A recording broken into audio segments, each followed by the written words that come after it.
Hello everyone, we're back, we're here, it's time to play more video games, have more joy and more whimsy. So, in my time that I had before stream, I went ahead and finished up the EX mission on this one.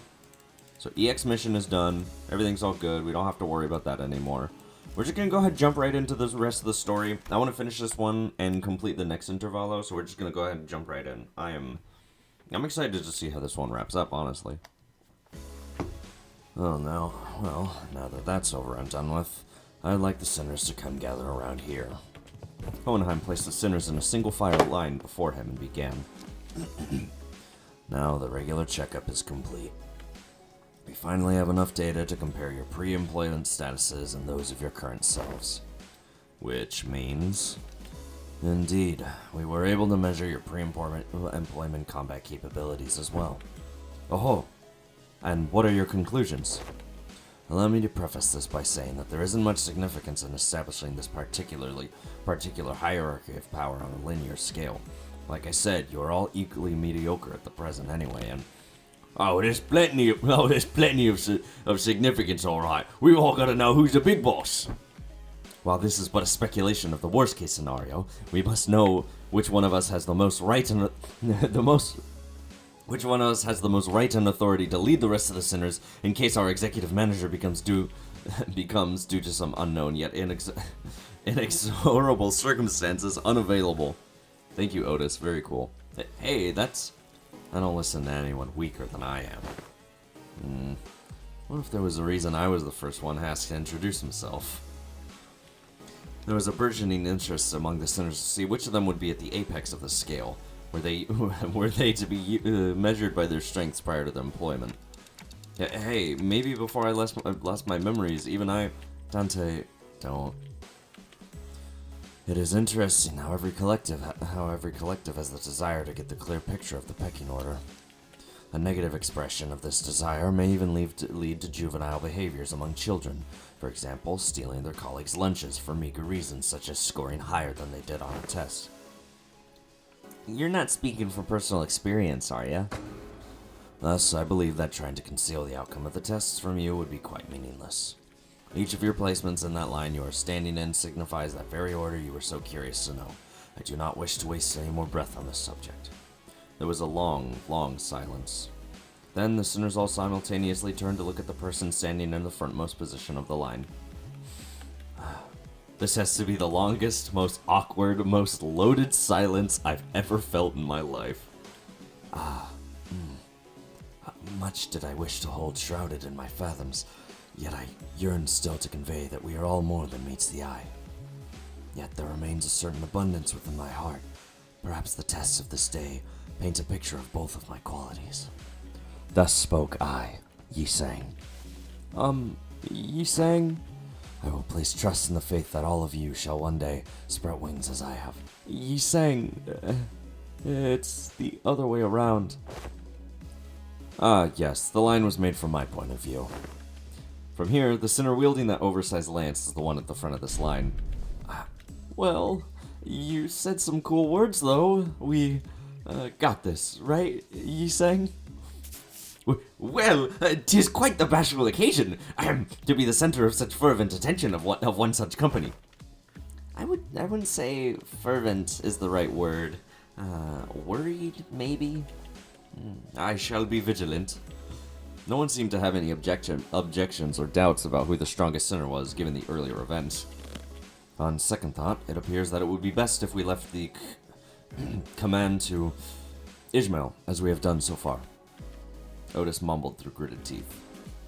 Forsooth, I am in agreement. I am more partial to roles as a defending fixer or a squire. 'Tis oft the case that such side characters enjoyed greater popularity since time immemorial.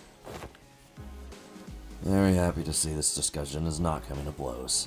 Now, are we all ready to move on from this? Wait a minute. Aren't we all forgetting something pretty important? That's just how the world works, Greg. No one remembers anyone between the first place and the last place. I even forgot my own placement in the order. No, I mean, fellas, I wasn't even a part of the list. Oh, were you not? Who cares, mate? There's 12 of us. Some people just fall out of the radar. Big deal. Let's just get on with it. Hey, you can't just disregard me like swatting away a fly. I guess somewhere around my level, probably. Or Heathcliff's. Ishmael replied in a voice that had clearly lost all interest in the discussion. You're the sinner with that bizarre insectoid arm. We had no choice but to place you in the least favorite category of all researchers. Exceptions. Ugh. They really hate that, huh? In other words, you are a unique case that cannot well be placed in a list or a scale. To do so would be irresponsible. I'd say you carry a certain potential. But, potential, is it? Does that mean that I could also be first place if all goes well? It could very well be the reverse, given the definition of potential.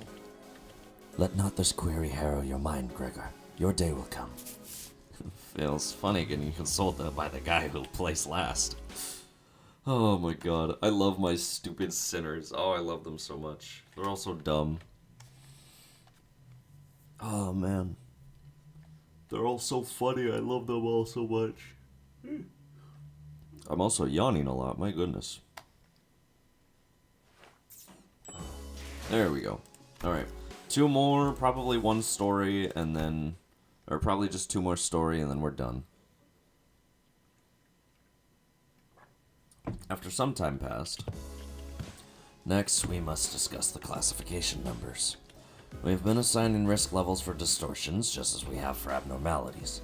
The observation logs you have written for us were of great help, of course. My researchers struggled to parse the handwriting of certain sinners, however, but it was good data all the same. We once had a 3-hour debate over a letter. Even that bloody governess gave up on trying to fix my handwriting. Heathcliff grinned proudly and wiped the side of his nose.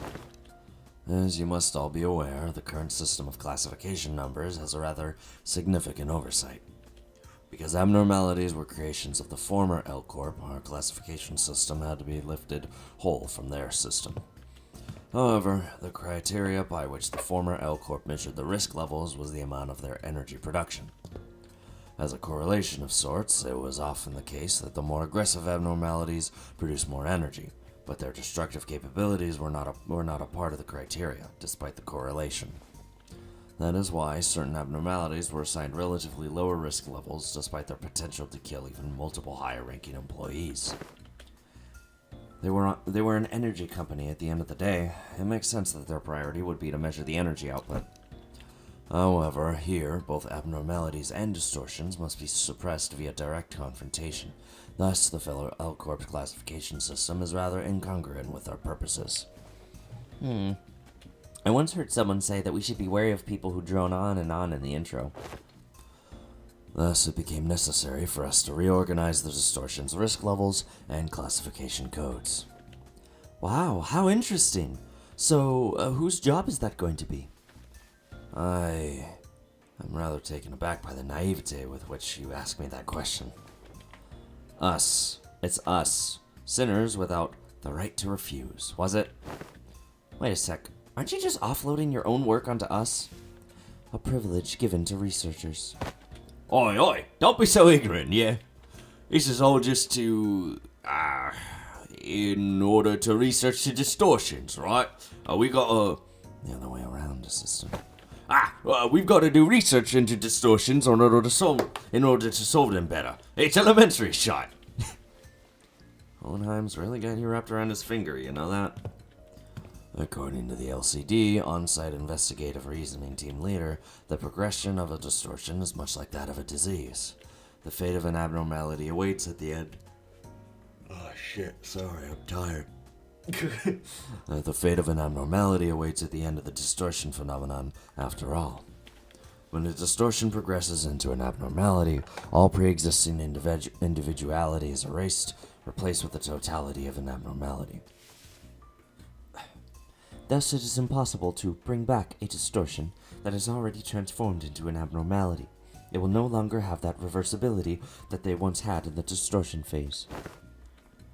So, a distortion like that Time Ripper fellow will eventually become an abnormality too if left untouched. If you're referring to the subject HE6PI2010 or 01, then yes. This is simply a prediction, of course, because that particular subject isn't contained here. I cannot say with absolute certainty that its progression into an abnormality will be observed. A correct assessment. Didn't Limbus Company collect the Time Ripper? We hoped we would, but T-Corp was very adamant about their claim over the entity, and to the point where they refused to even sit at the negotiation table.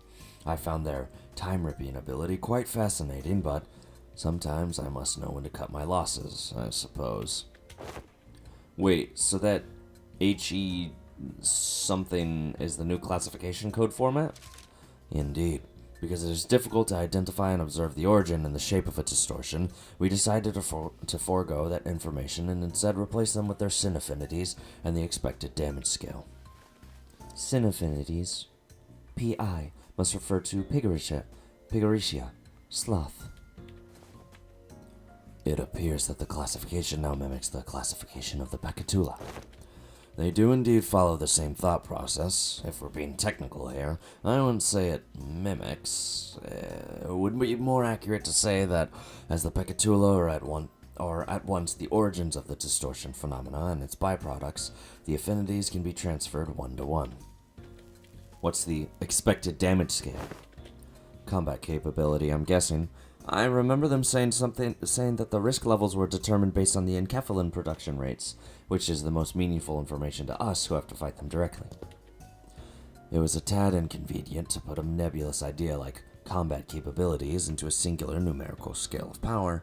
Certain entities have idiosyncrasies and variables that may make such a linear measure quite meaningless.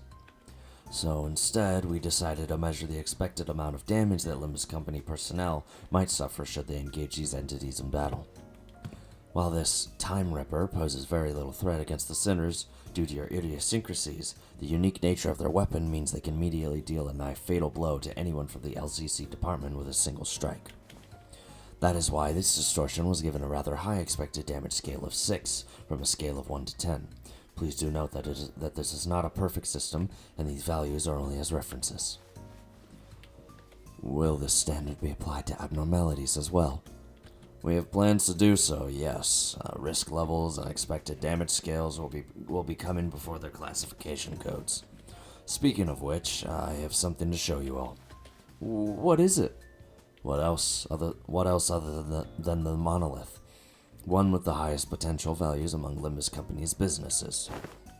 Thus, the development of transportation, management, and processing methodologies of the monolith is a glowing achievement indeed. The artifact, by its very nature, poses a great danger. I hesitate to embrace its use so willingly. A great danger? But wouldn't you say that we are beset by danger at all times? The arbitrariness in deciding how dangerous something is comes from the degree to which it poses a risk. As you must already know, the monolith here is a device that can force a distortion. It is scattered throughout the city just like the golden bow. At first, only in possession of the fingers and the syndicates of the back streets, and now being collected by companies both large and small and nameless, like a plague. We also learned that they have become rather high priority targets for some wings out there. As luck would have it, we managed to begin our research expedition and collection of the monoliths much earlier than the others. Now we are already at the stage in which we may partake in the processing and the sales of these artifacts, expanding our business ventures. You could say that we narrowly avoided the very unsavory fate of having to tussle with the wings for the possession of these artifacts, because we may have had to confront the wings directly were that the case. Asking out of pure curiosity here, what would happen if we were ever assigned a city threat level? Ishi, how about we don't ask questions we don't ever want to find out the answers to? I mean, what if we, due to some contractual shenanigans, end up going against the associations? I think it'd be a good thing to know ahead of time, just in case. Seems like a question worth entertaining to me. Let's see, from Carnage to Star the City, I suppose your assignment will be somewhere between Urban Plague and Urban Nightmare. Not SOC yet, are we? It almost sounds if you want to be given a threat level. It is true that You, upon first sight, due to your revival powers and the potential of the identity technology, may appear to pose a rather troublesome risk. However, you have a very clear and obvious weakness. Indeed, all of our advantages will be moot upon the manager's death. Hohenheim slowly turns around to look at me, prompting Faust and the other sinners to follow suit. What if we protected them, though? I am impressed by your optimism, given the kinds of enemies you have faced thus far. We don't even need to go far back in time to discuss the incidents with the Fixer Siegfried or Big Brother Ricardo I read from your reports. Should the third sinner suddenly seek to attack the manager with her full might, do you truly believe that the rest of you would be enough to protect them? No. The flow of this world is that the manager will be preserved,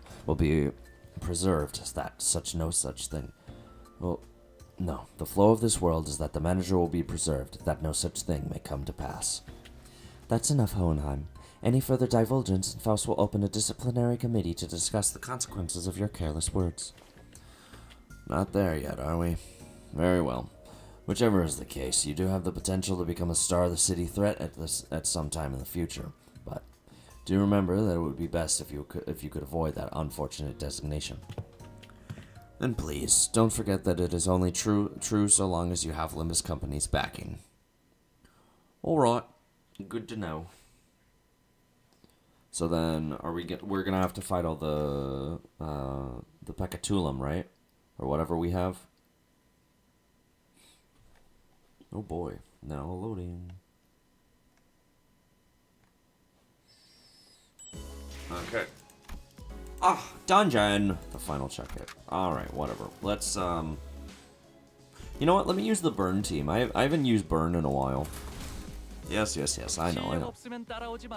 I haven't used the burn team in a while, and Rupture and Bleed have been getting some favor from what I've been able to tell.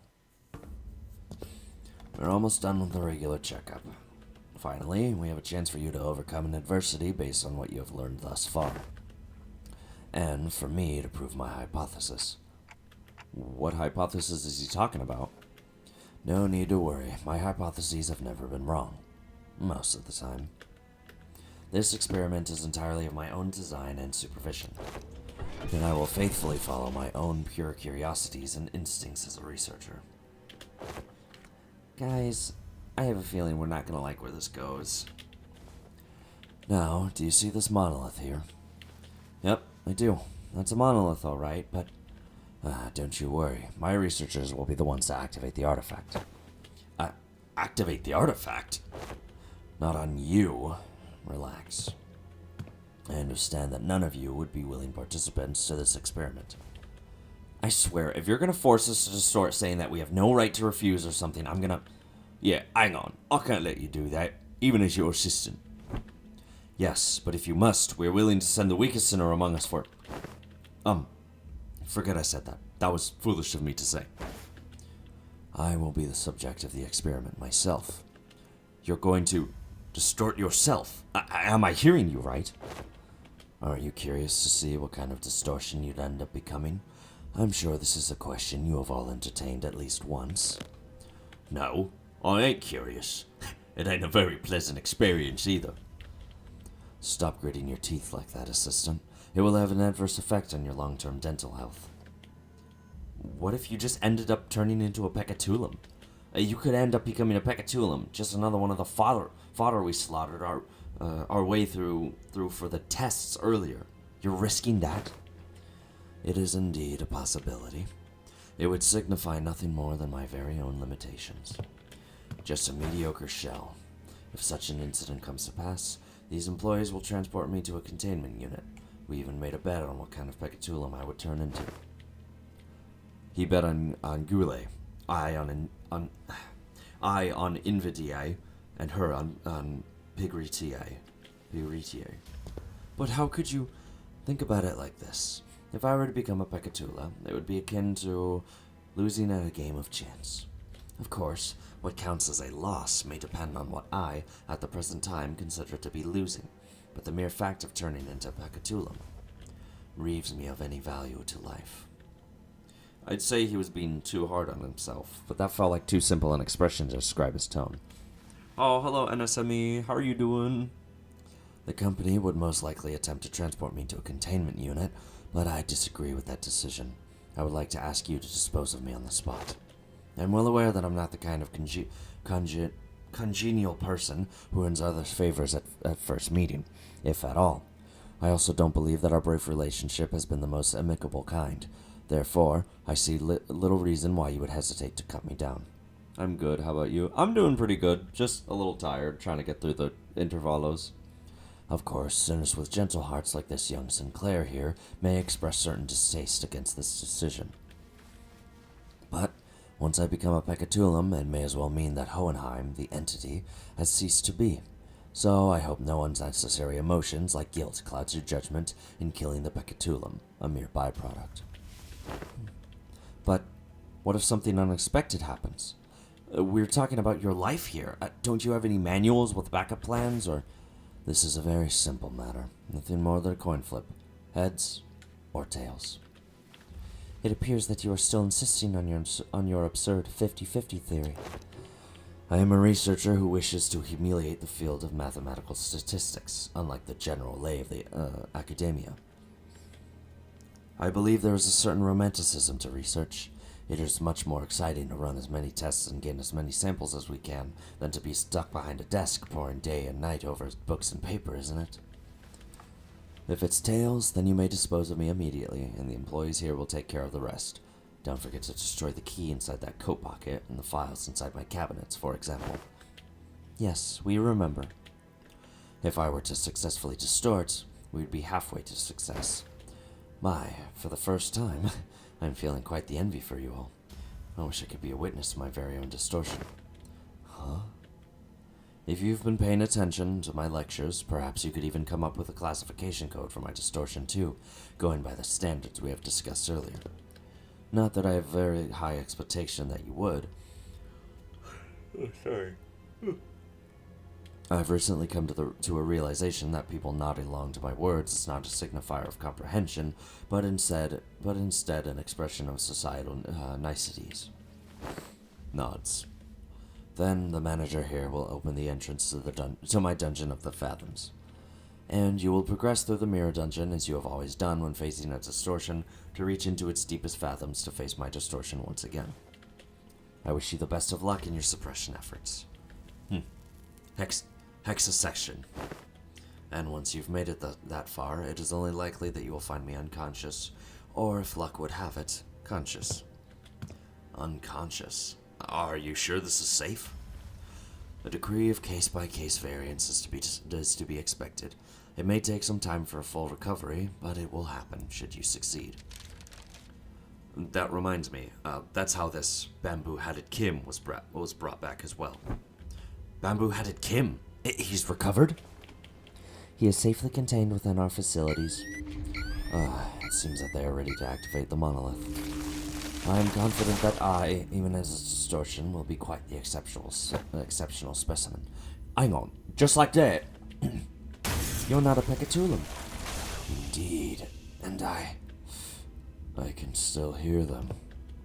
Yes, I remember. I still do. I know he'll be back, but gosh, this is pretty unnerving. Don't worry, we'll bring him back, no matter what. The manager says that we will bring him back, no matter what. Sure sounds like a dependable sort, this manager of yours. Very well, please take a look at this. Is this a note? Did he write us tips on how to do this or something? He says that all you have to do is read what's on that note in front of his distortion. Apparently it's some kind of a code.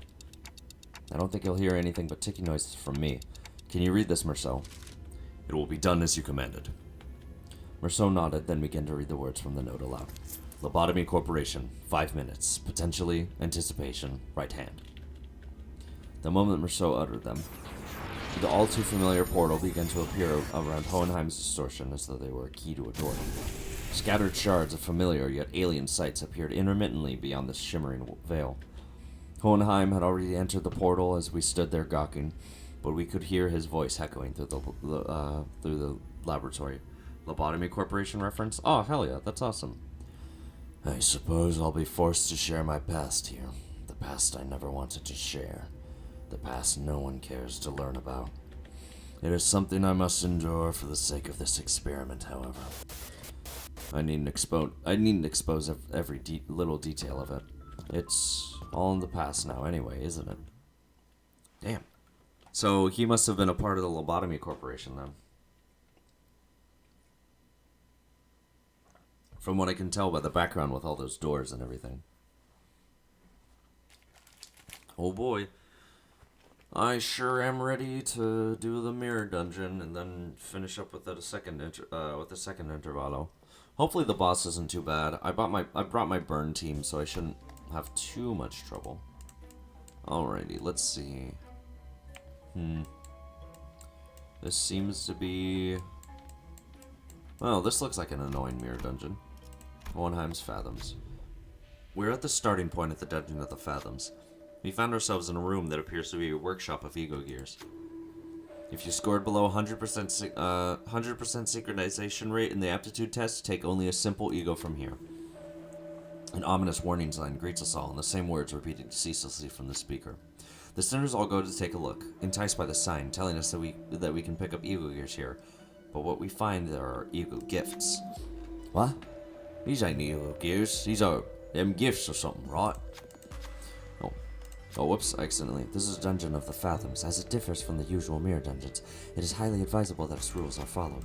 What should we do? Hold on. Can't we just take them all? And then, what should we do? Okay. Yeah. Take the Flaming Gauntlet, take the combat boots with spiky bits on them, take the cleaning solution. I'll take the Flaming Gauntlet. This one seems best suited for the situation we're in. We take the Combustion Gloves ego gift. I knew it would be burned. Alright. Nice. Nice. Let's go. Unclash Wind with a base attack skill that inflicts burn potency. Your unique burn inflict 2 burn potency. Nice. That's pretty good for us, actually.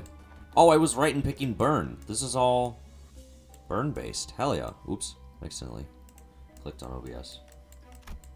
Alright, sick. We'll go to this one, and then we'll go down after. You, no.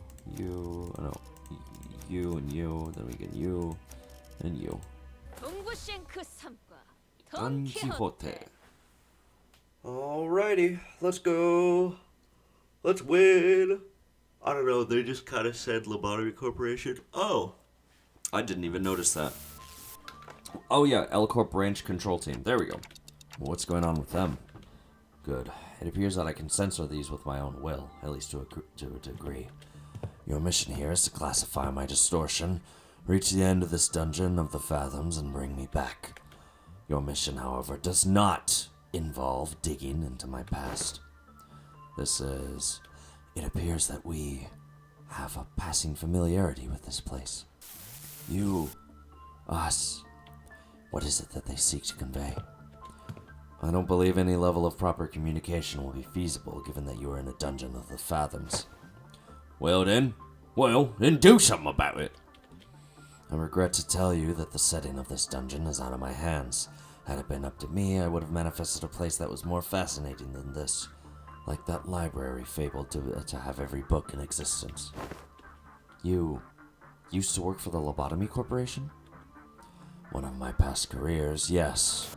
Us. Diplomacy did not seem to be an option here. The censored people brandished their weapons threateningly and stood in our path.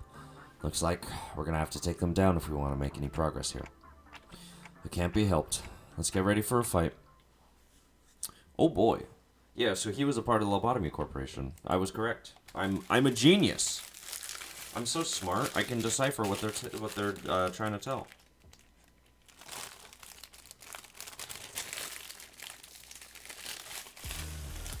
Yippee! Alright.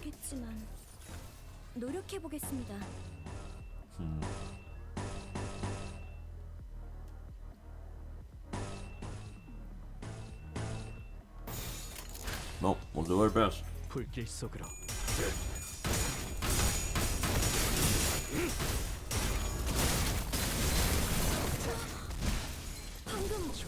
Nice. Not bad, Heathcliff. Oh. Do this.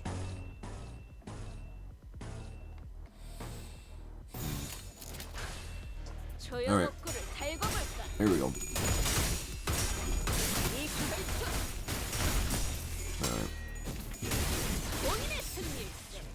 Nice. Not bad, not bad. 아까 했던 공격 Alrighty. 덕에 한결 수월해진 것 같아요. 좋네요. Do these. Oh, whoops! I wanted to counter with Heathcliff.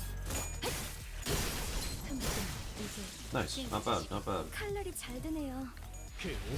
Let's go, Sinclair. Hell yeah. Nice. Not bad from Don Quixote. Okay, not bad. Wave 2, I'm assuming? Oh no, just victory. Nice, we did it.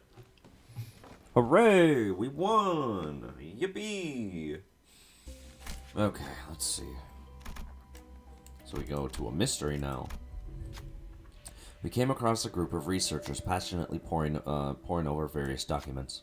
They're having a debate about two subjects, emotions and flame. Regular flames don't seem to hurt the abnormalities very much, so why does this work, I wonder?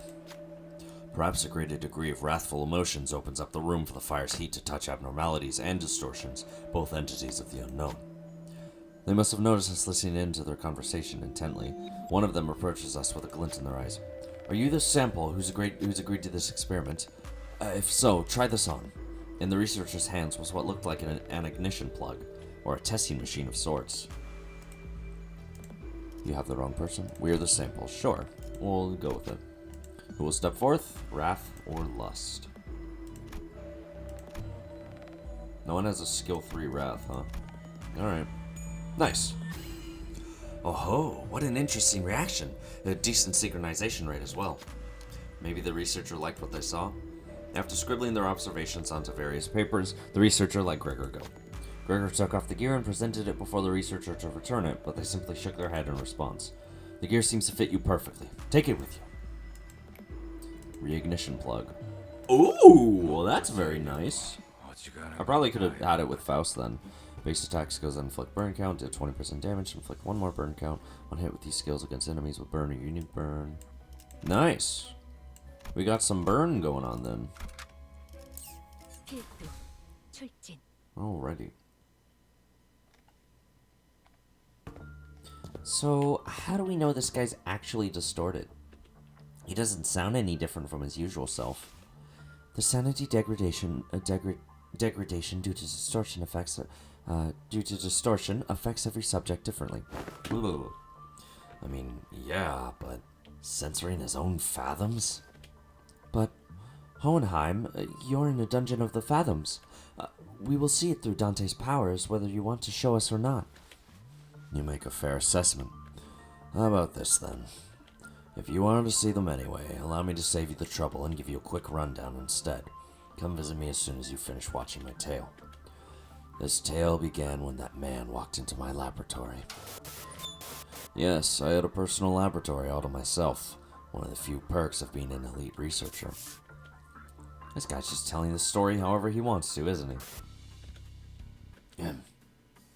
Mr. Hohenheim. Let me think. I don't quite remember what he looked like. Something like this, perhaps. Whichever is the case. I was planning to censor his appearance anyway. Hey, I wanted to talk to you about something. Stop. Are you here to express your displeasure with me? The what now? If you are, do let me know from the get-go. I had a feeling it was about time this would happen. 3 months, not a bad record for working without a workplace conflict. Oh, if this is about quitting, then you would find a much better audience among the human resources team. No, I mean, I'm just here to thank you. For picking me, some dude from the back streets, to work here. I heard it was you who made the hiring decision. I don't know how to put this, but you're the only one who saw my, what's the word? Yeah, my potentiality. You saw something that no one's cared to look into before, you know what I mean? But it had nothing to do with something so grandiose like his potentiality. A wing does not hire people from the back streets for something so insignificant. While this information has never been publicly available, Lobotomy Corporation's primary criterion was trauma. Candidates with horrible, insurmountable trauma were often favored by the company. And in an indirect way, it was only natural that they would begin to favor candidates who originate from the back streets. Your greetings are acknowledged, Jimmy. Now, feel free to leave my office. I ain't Jimmy. Anyways, I've been meaning to ask Mr. Hohenheim, why do you always enjoy being alone? It may come as a surprise to you, but I am very adept at spending my time all alone. It is one of the hundreds of distinguishing features that set me apart from ordinary men. Say, don't you need someone like me to be like your loyal right-hand man? My right hand is doing just fine, thank you very much. Do you believe in potentialities, Hohenheim? What an unrelentingly stubborn employee he was, even in hindsight. Thanks to you, I do. And I've been thinking, if I keep at it, one day I might even find myself living at large in a nest, changing my world little by little. Kinda like how a thing like me managed to snag a position here at Lobotomy Corporation. So I'm thinking here that I want to stick around in your circle. To bring about such drastic changes to one's life is in the realm of feasibility for an exceptional researcher like myself, indeed. But you are, like most of the rabble, painfully average in most qualities, and therefore unlikely to be the moving force in that change.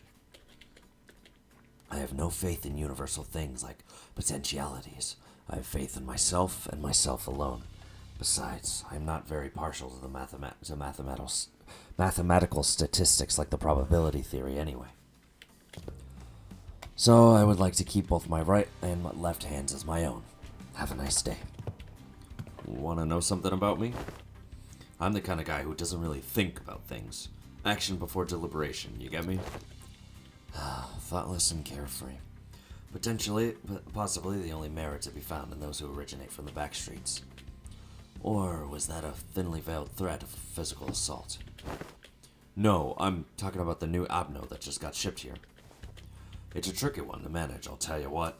It reads your mind, screwing up all kinds of strategies or whatever as long as it's based in hard logic. Want to shoot for the Department of the Year award? Together? You seem to be rather skilled in the art of transactions.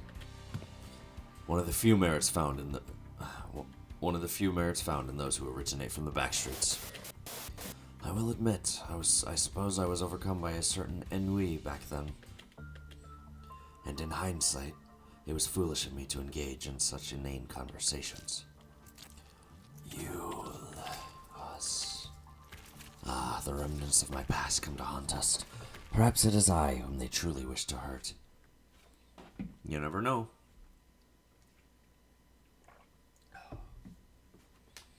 Alrighty, let's kill some more distortion thingies.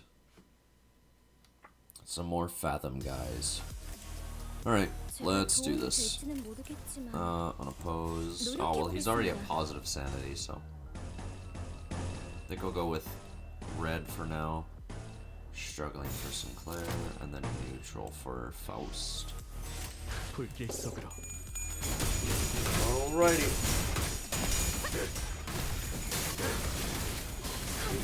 어떻게 하신 거죠? Okay. 깜짝 놀랐어요.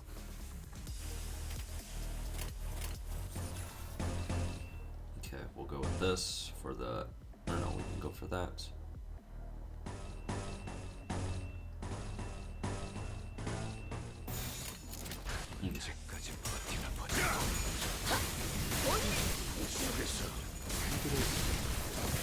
Not bad.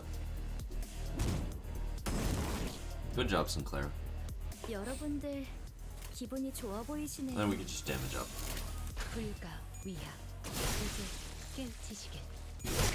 Nice. Let's go. We ball.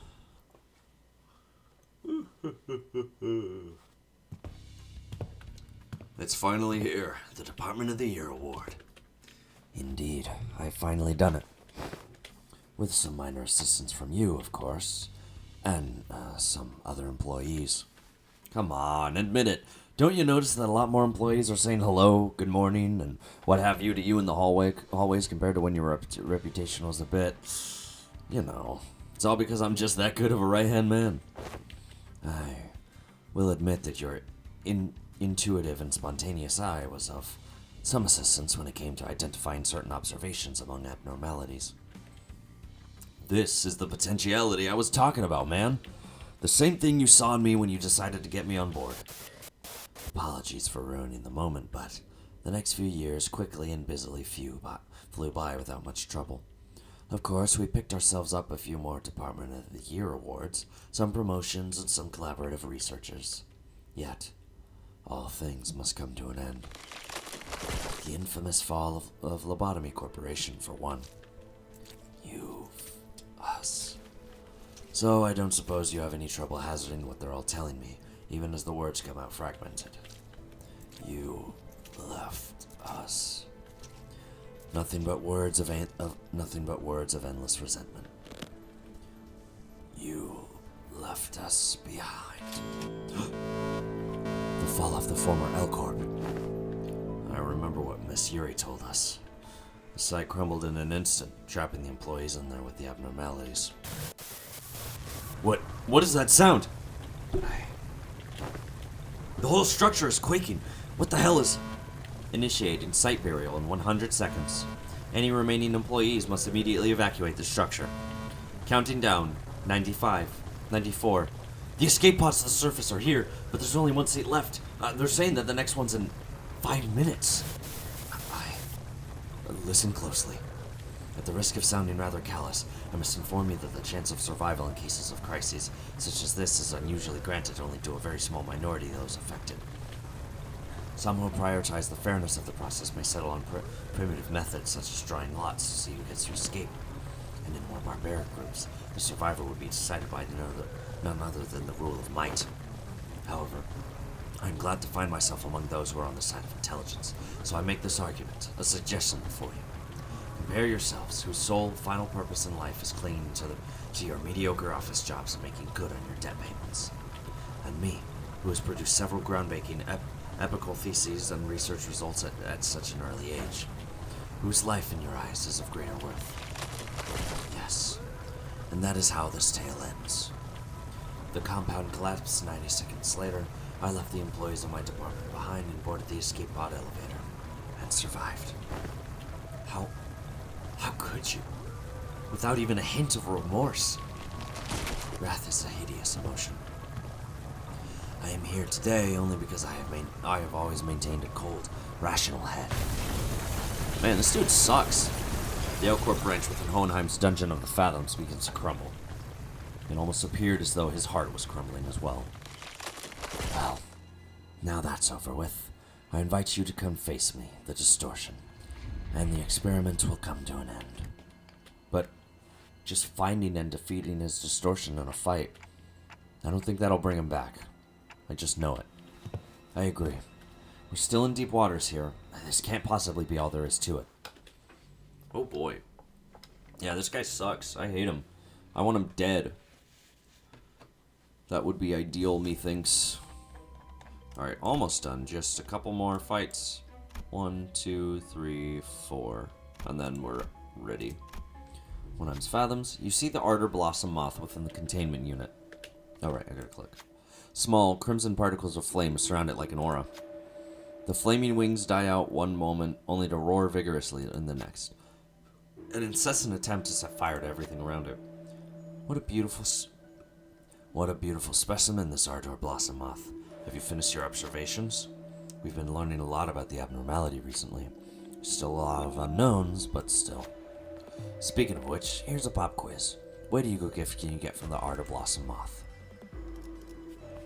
I think it's Helterfly's dream. Right on the money, you know your Ardor Blossom Moth.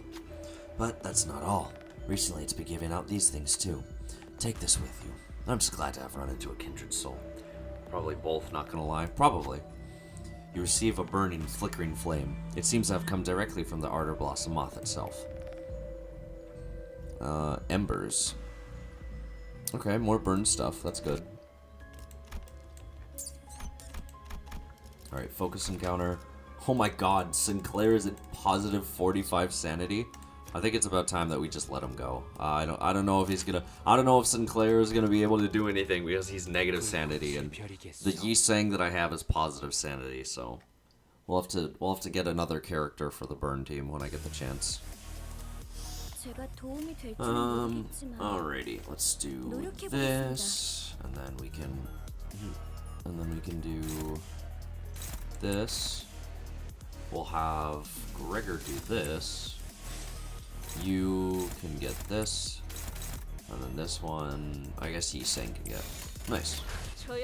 Let's go. Wahoo! Not bad, not bad. 방금 어떻게 하신 거죠? 깜짝 놀랐어요. Nice.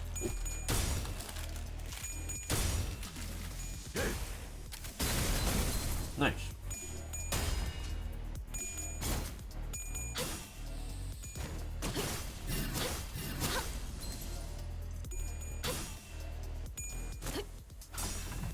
Alright, cool. 여러분들 기분이 좋아 보이시네요. Do that. You get that. You get this. You get this. And then Heathcliff can get this one, I suppose. 불가 위협. Alrighty. 막아내지 Let's go chat. Nice. Good kill from Faust. Nice. Oh, she didn't clash with it because I had Yi-Sang attack it. Oops. Well, whatever. It don't matter. Nice.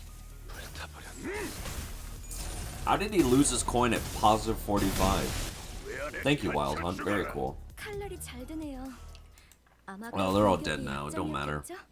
Either way, he's still being annoying. I love when my sinners don't do anything.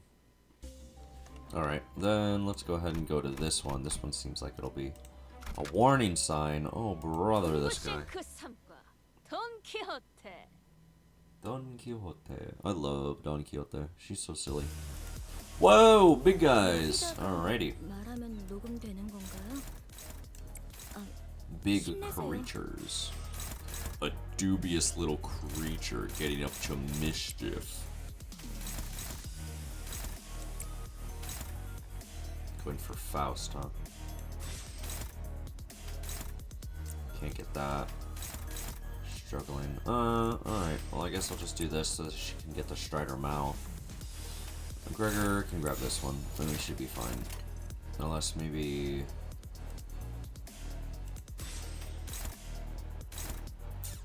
Yeah, whatever. Oh, we'll do our best. Alright, unbreakable coin, sure. Youch. Nope. Nope. Nice. Not bad, not bad. Nice. Yeah, it sucks, but it's whatever. She won't die, so that's good. What does that do? Wait, what? Wait, what did it do? 여러분들 기분이 좋아 보이시네요. Hold on, what did that... Did it even do any damage? She took damage, but it wasn't much. Huh. Do this. We can get that. Dominating. Let's get this one. Neutral. Well, it's better than nothing. Gregor can get this one. Alright, here we go.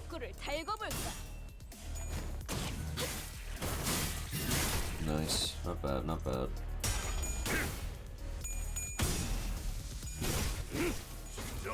Nice. Youch. Alrighty. Let's go Don Quixote. Oh, she lost one of her coins, I just noticed. Oops.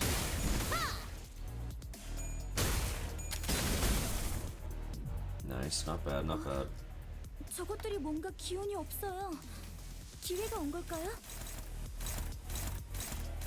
Alright, we'll do that. We'll have you get this.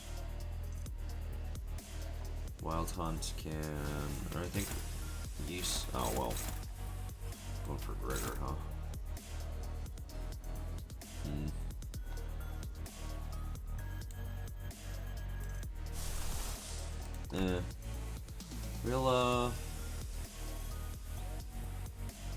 We'll have Don get it, I suppose. Yeah. You get that one. Heathcliff gets this. Oh no, you'll get this. Alright, here we go. Alright. Let's see what we got.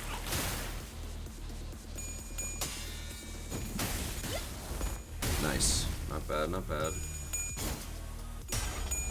Nice. Gives 5 poise, huh? Mamori. Youch.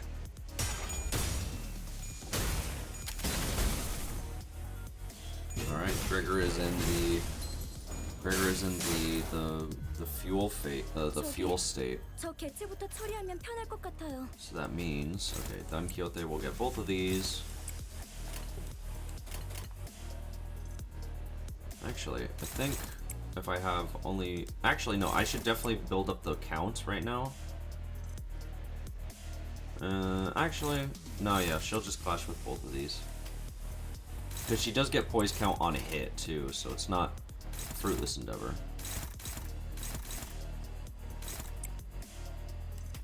Get this one. On opposed attack, so... Alright, hopefully this should be okay. Nice, let's go Dawn. Nice. Youch, that's fine. Nice. So Don Quixote almost has guaranteed crits now. Yeah, let's go Gregor! Can't believe he got that. That was awesome. And then Heathcliff got, and then Wild Hunt got his. We do need to heal our sinners, however. That's gonna be a nice thing to have. I hope that this is a station. At the end of this hallway, a group of researchers is having a discussion in front of an unnaturally dark place. Noticing our presence, their faces brighten up as they approach us. Please, will you investigate this area ahead for us? We will help you with the best of our ability should you accept and investigate, sure. We'll accept Pride Envy. I'll have Don Quixote get it. Nice. I'd love to see some proper enthusiasm. Yes, I like your attitude. Take this with you. It'll help you in your investigations. After handing us the gear, the researchers walked up to the sinners and began examining them. Once they were finished, the sinners were all in tip-top shape again. Full HP! Oh, it's Peem. Oh, we're so back. Limbus Company Identity Skill 2 gains offense level +1 and deals plus 15% damage. Alright, here we go. Let's do our best. Alrighty. We arrived at the entrance to Hohenheim's laboratory. This may be my final order to you. Either suppress me and return safe and sound to where you come from, or fail the suppression, place me in a containment unit. Perhaps we can observe what happens next. That's when Heathcliff suddenly strode forward. Hohenheim, do you still believe in that potentiality? I do. It's what keeps me going. You only hire researchers from the back streets, don't you? I heard them from earlier. They told me that you're a right pompous bloke, but thanks to you, they can continue to research and believe that there might be things in the world that's worth working toward. And that's it? Okay. Oh boy. Alright. Distorted Hohenheim. What's he got? Encounter start. Apply one subject of observation on all enemies, then gain poise potency and count equal to the number of units with subject of observation. Apply one subject of observation against targets without subject of observation. For every 10 subject of observation on the target, inflict one more tremor potency and count with this unit's skills. Max of 3. Oh boy. On turn 3, Gains a new pattern and prepares to use a powerful skill after turn 3 is over. The above effect activates when this unit has 30 plus poise count at turn end. If this unit did not take any HP damage during the preparation period before using the powerful skill, greatly enhance the skill. Does not count damages taken by shield HP. Gain 1 poise potency every time this unit inflicts damage with attack skill effects, 15 per turn. If the target has 15 plus subject of observation, gain 1 additional poise potency with every hit. Gain 1 poise potency every time this unit takes damage from enemies' attack skill effects, 15 per turn. If the target has 15 plus subject of observation, 1 additional poise. Gain shield equal to 30% of missing HP. Shield cannot exceed 15% of max HP. If this unit has burn, lose burn count times by 1.5% shield HP. Shield takes 100% damage from rupture effects. Turn end, if the shield gained due to this effect destroyed. For the rest of this encounter, gain 1 defense level down for every instance the shield has been destroyed, max 5. Turn end, siphon 10 SP from targets with higher SP than this unit, max 3 in descending order of SP, cannot stack on the same target, does not activate if foe behind him is panicked. Turn end, if in panic, or set SP to 0, panic type does not change. Okay. Gotcha. Well, this is going to be annoying, isn't it?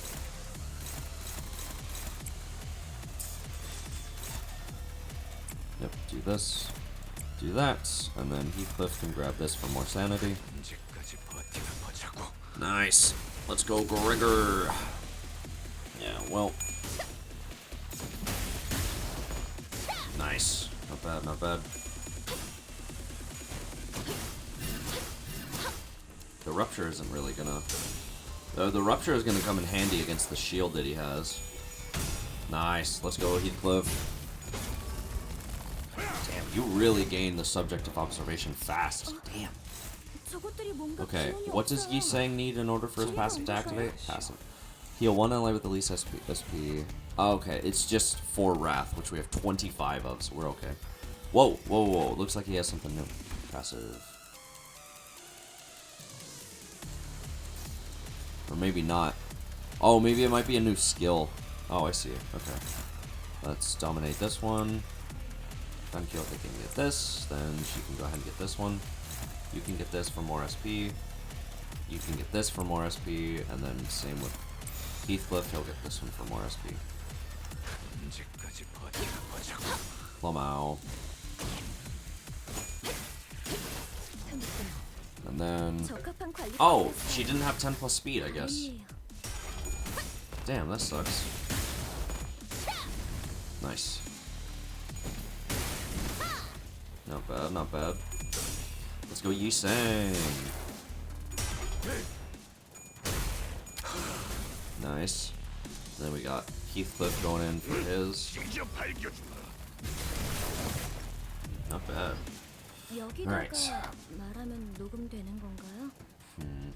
Now she's at 11. Okay, so we all have to do our strongest attacks now, so that we can go ahead and reduce the shield's effect. Oh, I know. Wait, if we all attack the same one, then that means that one of the effects with the shield will be ineffective.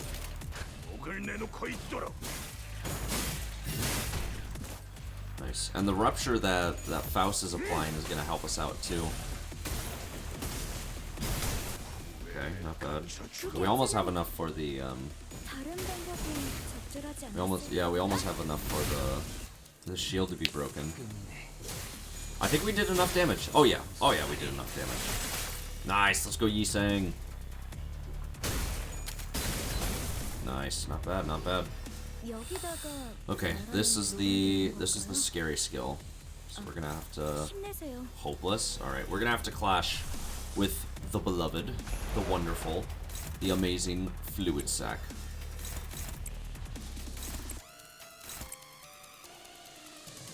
Gregor does have his thing, so we can get this. Alright, the wonderful Fluid Sac is here to help us. Nope. Oh, really? She didn't get that? I love Fluid Sac. I love healing my allies. Not bad, not bad. Okay, that's fine. Youch! 139 in total, but that's okay. It was all spread across everybody else, so it don't matter. Nice. Nice, nice, nice. Let's go, Heathcliff. I love that voice line so much. It's so funny to me. Alright. What plagues your mind, manager? Your suppression efforts seem to be smooth sailing. It is exactly as you have seen, manager. Save for a few parts that were censored. I concealed nothing from your view. I don't believe I have committed any wrong by escaping that place alone, leaving the others to be buried there. Ah, of course. It may be reprehensible from a moral standpoint, but why would anyone ever look at it from that perspective, manager? Especially when you are well aware that, in the city, such a perspective is entirely irrelevant and worthless. I can feel his gaze on me. Like he said, the suppression is going well, but this feels wrong, and it shouldn't end like this. What should I tell him? What is Hohenheim trying to hide from us? Weakens the poise passive, weakens the shield passive, weakens the SP passive. The SP isn't really hurting us, so we'll do the shield passive. Faust relayed my words to Hohenheim. Running away? An interesting point. Allow me to retort. My choice was not to run away. To deny and evade what has happened is too pathological a choice, isn't it? I'm very well aware that the only way to solve a problem is to face it head on, which is another aspect of myself that sets me apart from the common man. When an issue arises, or in very rare cases, where I do find myself in a tumult of emotional nature, I first attempt to establish a logical explanation. I reconstruct what was perceived and regulate my emotions, expressing fury and anger as a plain waste of resources. But I must admit one thing. Now that I've conducted some level of cold introspection, I will admit that it wasn't entirely mature of me to censor so much of my fathoms. Of course, this does not mean that I will now remove the censored memories. My ego is not so feeble as to be shaken by a few words. I didn't really understand most of what Hohenheim was talking about, but I can't shake this thought that everything he's been saying was just an effort to distance himself from his own emotions. Nice. Let's go. Alright, cool. He only has a couple shield left. Faust needs her Strider Mouse. We'll go ahead and get that on one of these lesser ones. Don Quixote can go ahead and start clashing a ton now, so that she can gain more poise. Gregor actually needs to build up more of his ammo, so we'll do that right now. Nice. Let's go.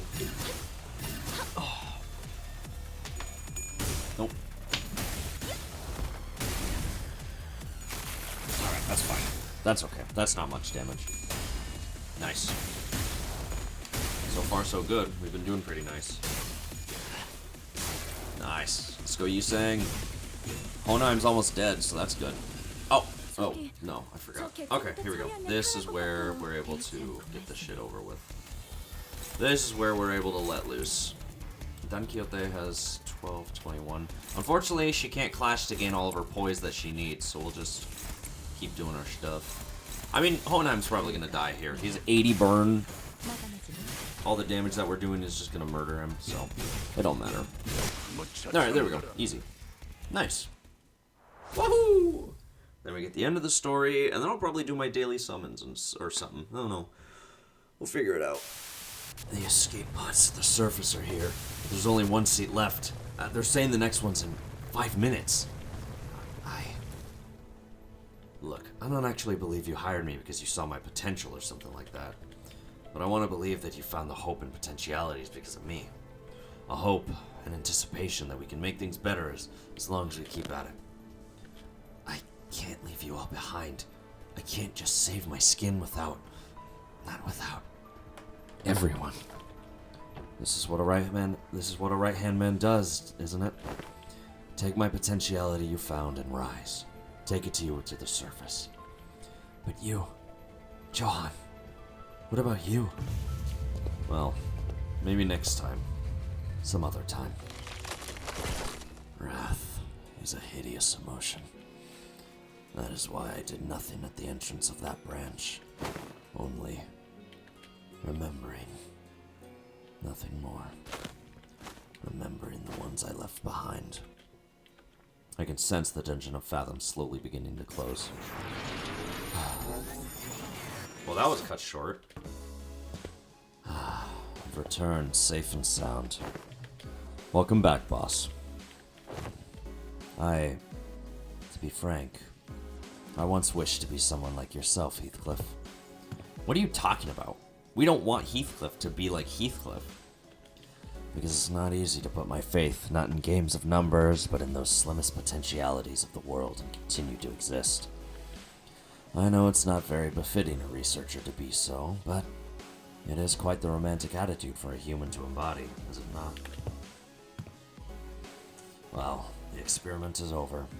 It was a huge success, all thanks to us, right? No, it was a failure. I had established this hypothesis that the sole answer was to hold a firm belief in the self, and nothing else. Had my hypothesis been correct, I would have remained a distortion. Thus, I would like to extend my gratitude to all of you. Thank you for making me fail. Seems that the classification for my distortion was HE5SU. Disappointingly mediocre, but I don't suppose it can be helped. The world is a place where we must find the ray of potentiality among the mediocre, after all. Let us move on now. Mephistopheles is prepared to depart. Hohenheim's researchers waved at us. We'll meet again, right? Ew. No, thank you. Everything has an end, so do consider this to be our final meeting. Down to the last exchange, this guy. The last thing we saw before the portal activated were the LCE researchers pushing up their glasses in our general direction. Though I'd only taken a step or two, the entire world around us seemed to transform, landing us back inside the transportation instrument. Now that I think about it, we didn't even get to learn why Gregor's bones had made those cracking noises. All we learned from this experience is that the sinners have all become mediocre, but they each held certain potentialities within themselves. Each of us mulling over the events at the LCE, we returned to the bus where Karen and Virgilius were waiting for us. Yippee! We did it! Hooray! Alrighty then, so there's that one. So that's finished. Goodness, I'm tired. My plan right now is probably that... Oh yeah, done cute. My plan right now... Ooh! Oh, my enkephalin is, at max, I think. My plan right now is that I'm gonna go ahead... So let me do my luxevations and such. Hold on, let me do 6. Here we go. And then I'm gonna go ahead and do... I'm gonna do my luxevations really quickly, just to skip them. Just skip the luxevation. Yay! And then do this one too. I don't have this one available. I'll have to do that one later. But I'm lazy, so I'm not gonna do it right now. And then I'm gonna go ahead and do my daily singles. So we'll see what happens. All right, single time. Nothing. All right, cool. Nothing from Yi Sang. Hi, Don Quixote. Nothing from Bloodfiend Banner. Never mind, it's a 3-star. Oh, Cromer Faust. Never mind. Well, I mean, I was right. It did turn out to be nothing. Nothing important, at least. And anything from... Nothing from this either. Well, that was anticlimactic. Can't believe I got Cromer Faust from that. That sucks. All right, let me get my battle pass stuff, so I can continue to be ready for Walpurgis. And then, now that that's ready, so we now have Intervallo. The Intervallo. This is 5, huh? Nocturnal sweeping. All right.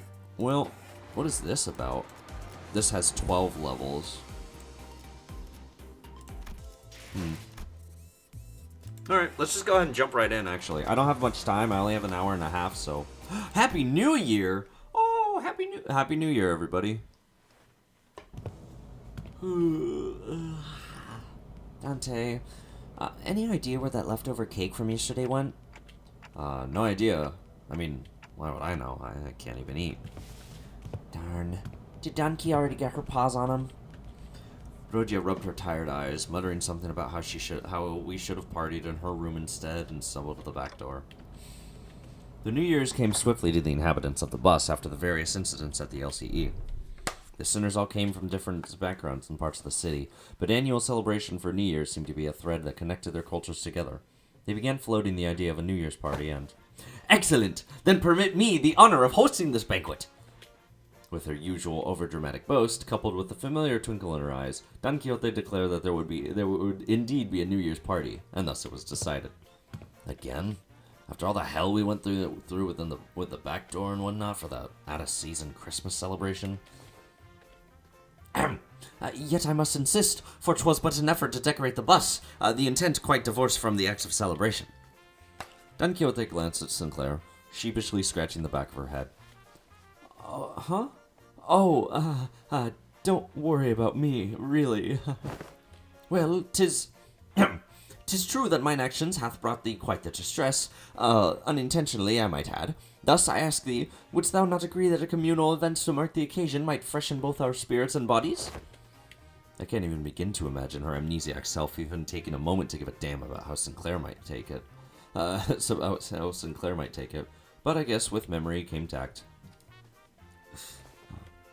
You know, it's our first New Year's together. It sure is an occasion for a celebration, huh? Gotta hear that bell go ding to really mark the transition to a new year, right? It seems that we shall be welcoming the first light of the new year in company of one another. This is indeed a cause for celebration. A bowl of noodles before the last night of the year fades. Classic. Such bubbling enthusiasm from ye warmeth mine own heart.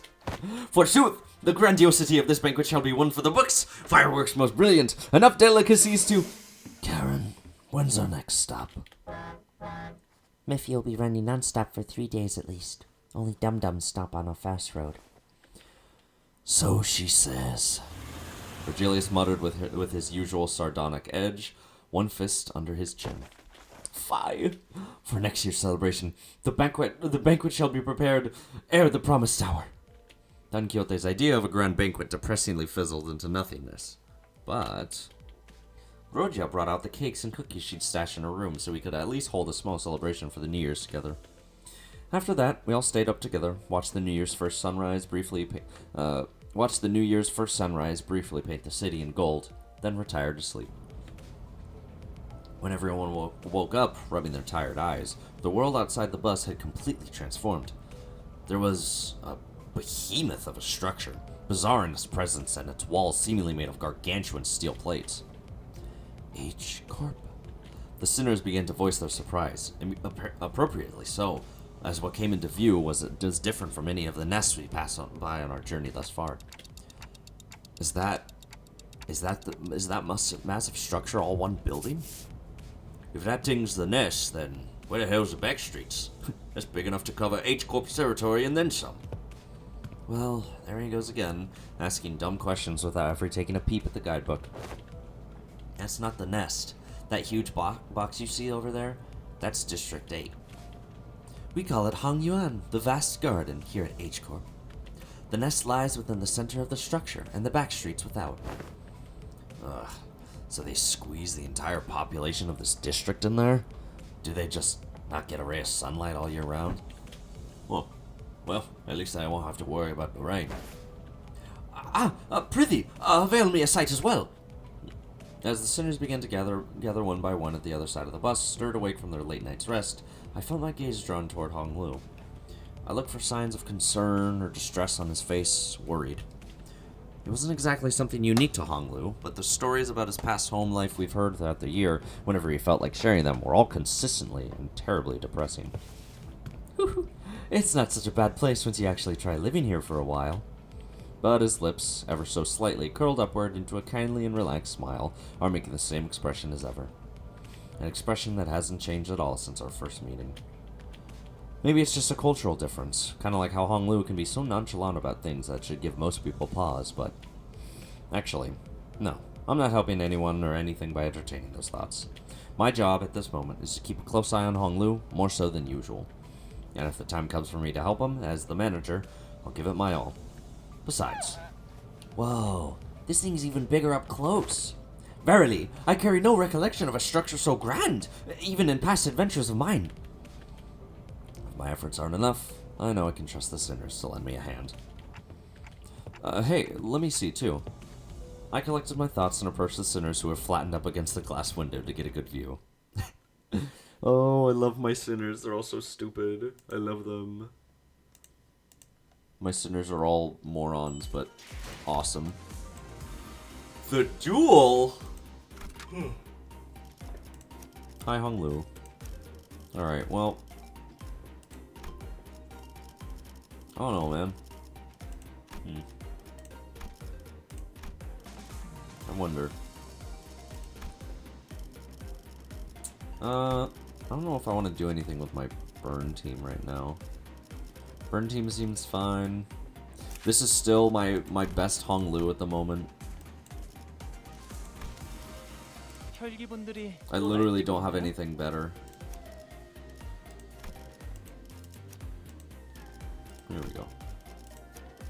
But, you know. Alright, we'll keep with the burn team, I think.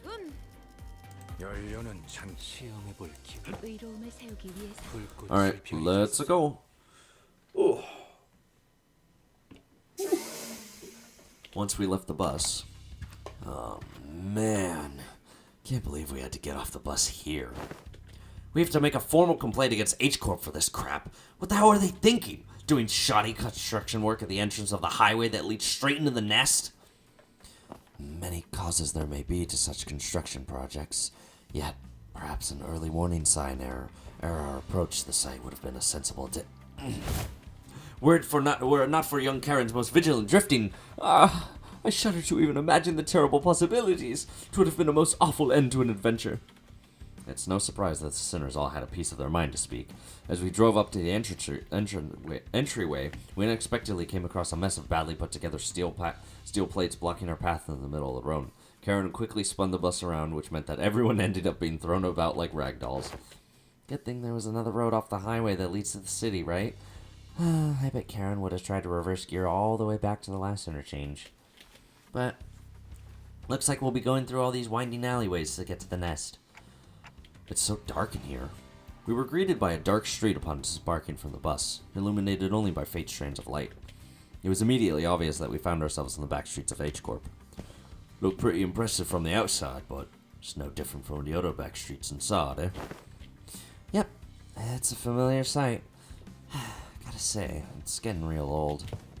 I ask thee, is the nest of this district shrouded in such darkness as well? No. These particular sites are limited to the back streets of District 8. The back streets of this district weren't very different from the other ones we'd visited in the past. People hurrying through the streets as though they were being chased by something, people scowling and glaring at the ground with some sickness or discomfort, scenes all too common in every corner of the city. There was one thing about this place that stood out from the other districts, however. They're kind of reminding me of the former G-Corp soldiers back at District 4. What? What do you mean? You mean those fellows?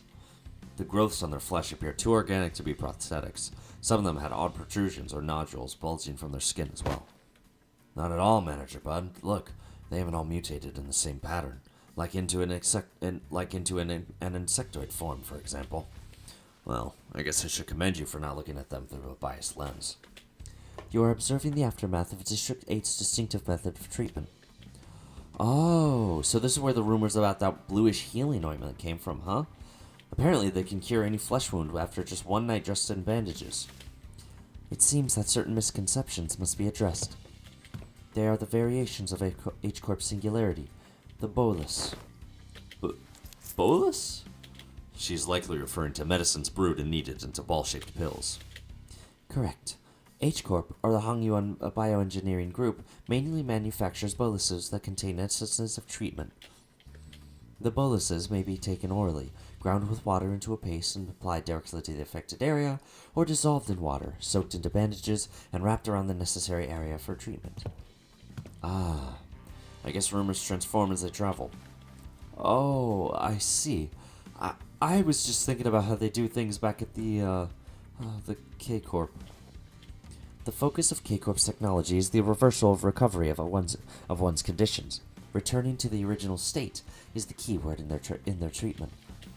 It is no rare sight to find unique techniques and technology developed independently by the inhabitants of the backstreets of District 8 using the manufactured boluses. The treatments are not individually customized for each patient. Instead, their focus is on selecting the appropriate technique from a myriad of choices to address the deficiencies in their statuses. Perhaps one could choose the words transformation or evolution as a more illustrative descriptor for the method of treatment.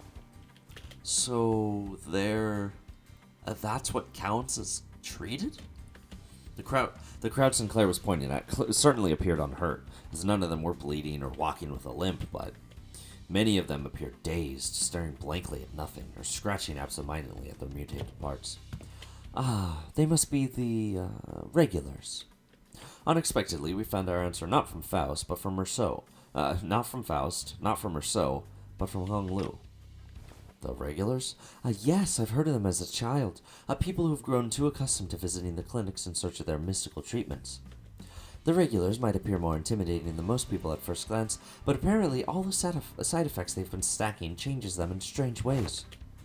It is highly likely that their inter-operation conflicts or issues will arise when applying highly disparate treatment methods to a single body. At least it's a cheaper alternative for people who didn't sign up for the life insurance. You speak of life insurance? Yes, life insurance. There's a special insurance option to bring the client back to life there's a special insurance option to bring the client back to life upon the event of their death. So the irony isn't lost on me, but I thought resurrecting people was one of the head's taboos. The head does not consider the revival via life insurance to be a violation of their non-resurrection taboo. It is likely that, on a technical level, this revival is actually categorized as brain resuscitation, as opposed to a full resurrection, degradation of its functions considered, of course. Another fatal downside to this technology is that, unlike the manner of clock winding, the subject cannot be brought back if their brain is destroyed. Also, there is a risk of significant losses in the process of information transference. Losses, huh? So maybe some of their mutations could be more than just the side effects of those treatments? Maybe, but I heard it takes more than 1 or 2 revivals to change that much. And since apparently people in the backstreets could never even dream of paying consistent insurance renewal rates, so... After all, who would sign up for insurance if using its services could reduce them to such pitiful states? Yeah, they appear pathetic and pitiful to you rich bastards, don't they? You'll soon be in the same boat as them, so save some pity for yourself. Identify yourself. The stranger's voice cut through our discussion like a foreign instrument. We turned around to find a large group of people who were clearly up to no good. You must be the young master of that high and mighty Gia family, eh? I can tell just by looking at your pretty face. Your friends, Hung Lu? No. I haven't had much chance to get acquainted with people from the backstreets, so... Nope, I've never met them before. Of course you haven't. Too busy living large, playing gods in a whole different world from us plebs, huh? Not that it matters. We're just here to take the thing you brought here for submission to the family hierarchy evaluation. The what evaluation? Okay, there's clearly been a misunderstanding. There's quite a lot of them. We're not off to a great start here.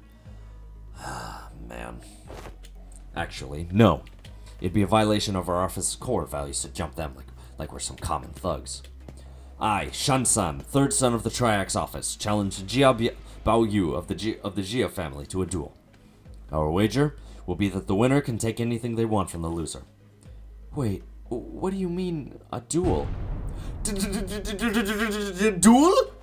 I have heard tale that duels of the honorable fixers of the Sync Association Eastward Branch announce their intent to duel by stating their affiliation and name instead of casting their gauntlets. And the pamphlet that young Ishmael had presented before me earlier presented the truth that the Triax office is indeed an office of the East, though they are indeed of a lesser quality. 'Tis a true, genuine, accurate declaration of a duel that we behold. So, it's just a fancy way of saying 1v1 me, let's go, ain't it? I mean, this guy doesn't look too tough. What do you think, Faust? Agreed. This individual does not seem to possess any particularly exceptional skill that may pose difficulties for Hong Lu. I think it's going to be okay. I'll be back in a minute, Dante. You sure this is okay? I don't think you're gonna lose against him, but, you know, just in case. No worries. I have some childhood experience with duels myself. I've done about 10 of them, I think. Ha! So the rich boy's dabbled in some duels, has he? I think you misunderstand. I meant to say that I've done about 10 of them a day. Oh, but grandmother sometimes let me skip them, so it might have been slightly fewer than that on some days. What? I, Hong Lu of Limbus Company. No. I, Bao Yu of the Jia family, accept this duel. Hong Lu stepped forward, confidently, as the opponent was processing what he just heard. For a moment, Hong Lu stood there in a stance that did not express even a hint of aggression, before curiously cocking his head to the side. Sorry, are we waiting for something? Oh, so I always let the opponent get the first two moves in duels. Please, don't hesitate. Let me, you little... Your cocky pride shall be your downfall. The man who introduced himself as Shan-san leaped toward Hong Lu. Then, after about a minute... How is this happening? Unlike Shan-san, who was throwing punches and swings with boiling hot passion, Hong Lu was effortlessly gliding between his opponent's strikes like he was out on a picnic, as though this was but a leisurely stroll through a garden. Whenever Shan-san threw a powerful punch, Hong Lu redirected it to the side with ease, the fist only grazing his clothes. We were mesmerized by the feathery light movements of his hands and feet that effortlessly glided through the air, until after one blinking innocent moment, we realized that Shan-san was already face down on the ground, defeated. Oh? Young Hong Lu, hast thou been concealing thy full strength in our presence? Oh, no, I wouldn't say that. I always put my all into every fight. Yet, to defeat this foe so soundly, to dance with such grace between his strikes is... 'twas as though thou wert dueling someone whose skill may only measure against a child's. But most of our fights happen in environments with a lot of variables, and we usually fight against enemies with all kinds of unexpected weapons and powers. You read him. Already familiar with that fool's moves. Oh, yes. One of my Baiwu instructors used similar techniques as this gentleman here. Practice makes perfect, and perfection makes an expert, right? Right, but I'm not sure if that's entirely relevant here. Well, anyways, looks to me that he soundly kicked your behind in this duel. Let's through, why don't you? And preferably not do the thing I think you're about to do. This duel wasn't overseen by a notary office anyway, and our employer's not going to let this failure slide if we just leave. Don't just sit there. Move your asses and jump them. Pathetic. I can kind of see how we're becoming experts at getting jumped. With the bitter cry of the defeated, his gang rushed towards us. Well, so that was just a waste of time. I guess it just shows that Hong Lu is goated. And that's it.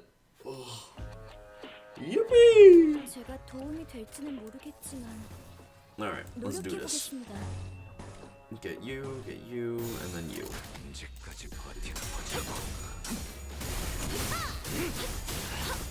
Nice. Not bad. 저기 Ooh! 저 개체부터 처리하면 Oh, the 편할 music 것 here is 같아요. great.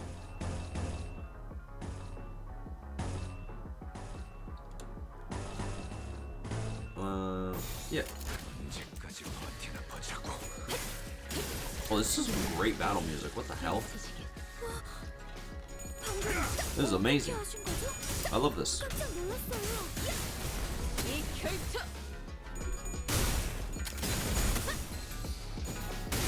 Oh my god, this music is so good. What the hell? 아까 했던 공격 덕에 한결 수월해진 것 같아요. 의뢰비는 좀 Alright. 적당해.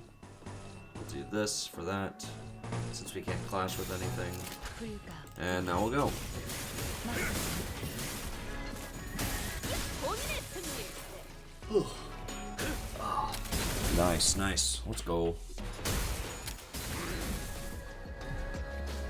조금씩 나아가고 있네요. 계속 Alright, let's 힘내주세요. go ahead and get another Strider Mao. Get this Clash. I guess I do have this, huh?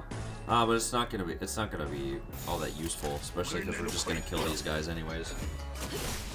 Nice. Let's go with Heathcliff. Nice. Wrong.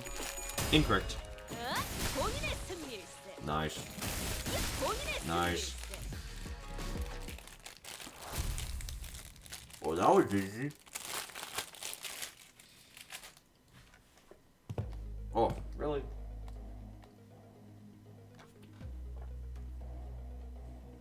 Sorry, I'm still eating, chat. My apologies. This really isn't a great start, fellas. It's never easy, is it? Hey, at least we get a nice warm-up. It wasn't all bad. I don't know. This seems more serious than our usual street brawls. Ishmael's right. They weren't your everyday thugs who pick fights with random people for no good reason. They were contracted by someone to specifically target and eliminate Hong Lu. And given how open they were about their intent, calling it a contract, it doesn't seem like whoever gave the contract was exactly going for subtlety. Then, maybe this is what Jia Jichun was talking about the way back when she mentioned surviving as heirs. Whoever's behind this must have a bone to pick with Hong Lu. Indeed, it seems that we must expect more skirmishes like this going forward.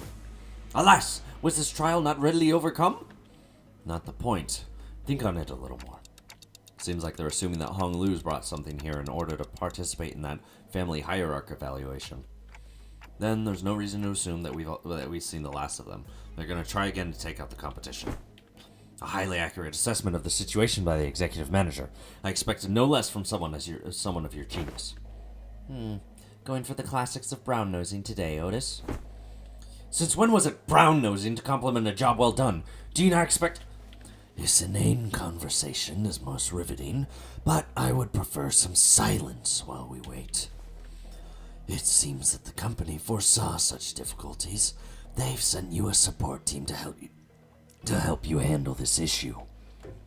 We heard voices coming from behind us, from where Virgilius pointed. Hello, Itadori Yuji. How are you doing? My, you guys still haven't learned how to stick to the plan, have you? It really threw me off when I was told to meet you in some backstreets location away from our agreed rendezvous point. A familiar voice. A voice we could not forget. Sod! Oh, she's back! Kanto, this is Intervallo 5. I just finished Kanto 7. So we're like right up on the lead up to Kanto 8. We're almost there. I still need to finish the Intervallo and then we can start up Kanto 8. Been a while, everyone. Hi, I'm here too. Oh, and Pilot! Oh, we got the whole squad today.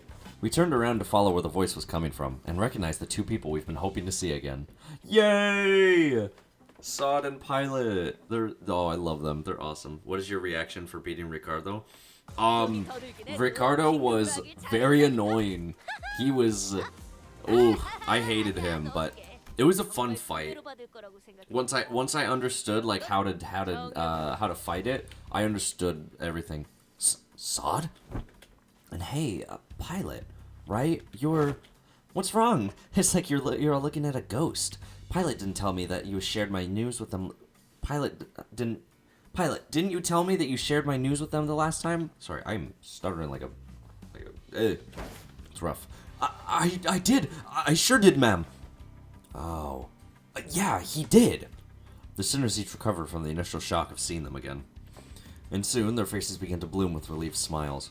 Well, good to see that things haven't changed much around here. Sod, we're so glad to see you're okay. Tick-tock to you, too. Good to see your gears are turning just fine. Sod smiled with a familiar grin. She did not seem to have changed much since the last time we met, save for a few minor differences. Her outfit and her badge, for example. Last I recall, you were promoted, yes? Allow me to congratulate you. Yeah. Or the hints of melancholy hanging from her smile and flickering in her eyes. Hey! I'm merely congratulating her on her promotion and offering a recognition of her excellent accomplishments. I don't see what your problem is here. But we all know the meaning that promotion carries. Indeed, and it is very profound. After all, what meaning is there to a promotion attained without spilling some blood? You're a real piece of work. Let me ask you something then. If everyone behaves like you do around her, tiptoeing around the facts, keeping it hush-hush about what happened, where's she going to get the bare minimum of the recognition and the consolation she deserves? Hush-hush would have been nice. I've even overheard some of the whisper that I let my partner die just so I can snag a promotion. So, in that regard, I appreciate it, Otis. Oh, thank you, Yuji, for the follow. I appreciate it. If we're being technical, I did die. Except my brain was intact. Not even K-Corp's regenerative ampules could have revived me if it wasn't. Then, did Effie also? Apparently, they went right for Effie's head when they stabbed him with the prosthetic. According to the coroner's autopsy. K-Corp ampules, life insurance. Neither of them can revive someone with a damaged brain. It is what it is. I'm stuck on intermission 3. Ooh, youch. That's the intermission 3. Which one is that? That's the one with the gnomes, right? I'm pretty sure. Anyways, let's not dwell on the depressing stuff.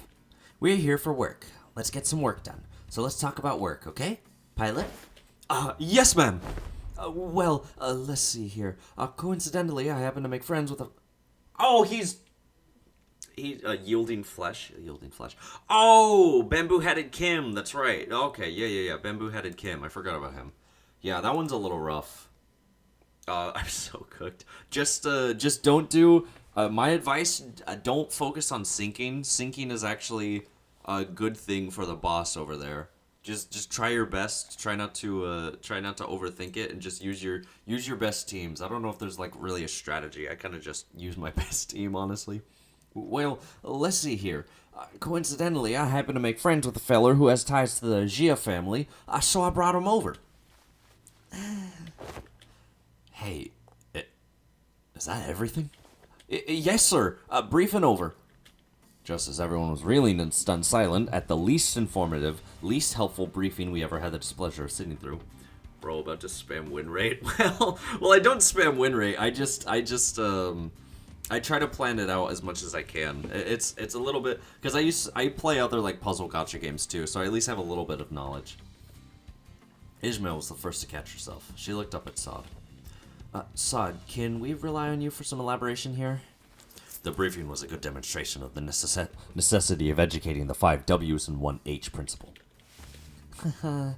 Looks like we'll have a lot to discuss once we get back, Pilot. Did I do something wrong? Shh, Pilot. Buddy, just stop. You're digging yourself a deeper hole with every word.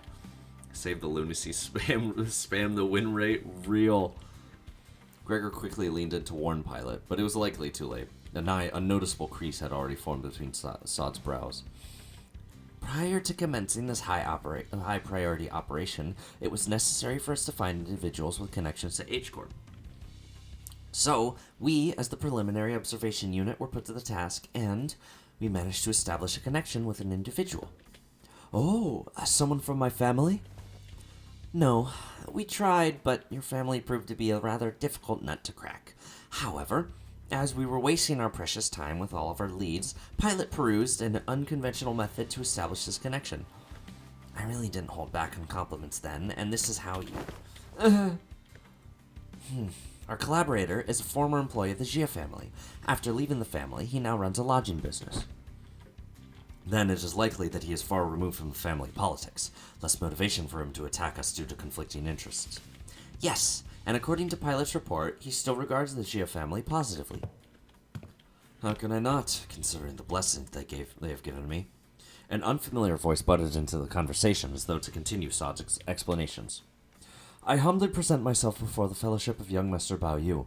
Please, call me Qing Tao. He greeted us in a most polite fashion before bringing his hands together in an odd motion. Oh, is this how people greet each other here? Yep, it's called the Bao Quan gesture, bringing fists and palm together to express respect and peace toward the receiver. Aha! Knights greet one another by shaking their hands for the self-same purpose. Forsooth, thou art indeed one possessed of a chivalrous spirit. Ah, indeed. Much did I worry about the qualities of people young master has surrounded himself with, but I see that he is in company of those wise in the ways of the West. Don Quixote! We love Don Quixote. I prostrate myself before the vast breadth of your knowledge. What grand generosity it is, to open ajar the waterways of wisdom to quench my barren lands. He has the scary eyes. Is he gonna betray us? Something feels familiar about this. Nah, she's been getting less and less verbose with bootlicking these days. Not like this guy, for sure. That's true. He's kind of like... how should I put this? A bit much. What are you guys talking about? Communicating only by the sound of ticking clock. This is something I had already known ahead of time, yet... What a most curious exchange to behold in person! Brief this journey may be, yet I shall find myself thoroughly entertained in this entirety. Maybe it's the subtle sprinkle of disrespect that reminds you of the usual flavor. Wait, is this about me? You dare... Was all that bootlicking she did supposed to be a source of pride for her or something? Otis shook her head with a clear distaste and strode toward me. We are nothing alike, Executive Manager. Never have I once said such empty flattery in your presence, filled with nothing but hot air and superlatives. I'll lead the guidance of these back streets to him. Well, looks like this is where... Sod fell silent, her eyes lingering on Virgilius, who stood somewhat apart from the rest of us. So, I finally get to meet the Red Gaze in the flesh. I've been looking forward to this day for a long time. Effie would have loved to be here. Manager... Virgilius seems to sense her lingering gaze and walked toward us after nodding slightly in her direction. Manager Sod, let's not make this any longer than it has to be. I'm not happy to be helping you with your businesses. I'd much rather put this behind me as soon as possible. Oh, please. It's our historic first collaborative operation, isn't it? Can't you spare a little more time with us? The guide bud's actually doing something? That guy?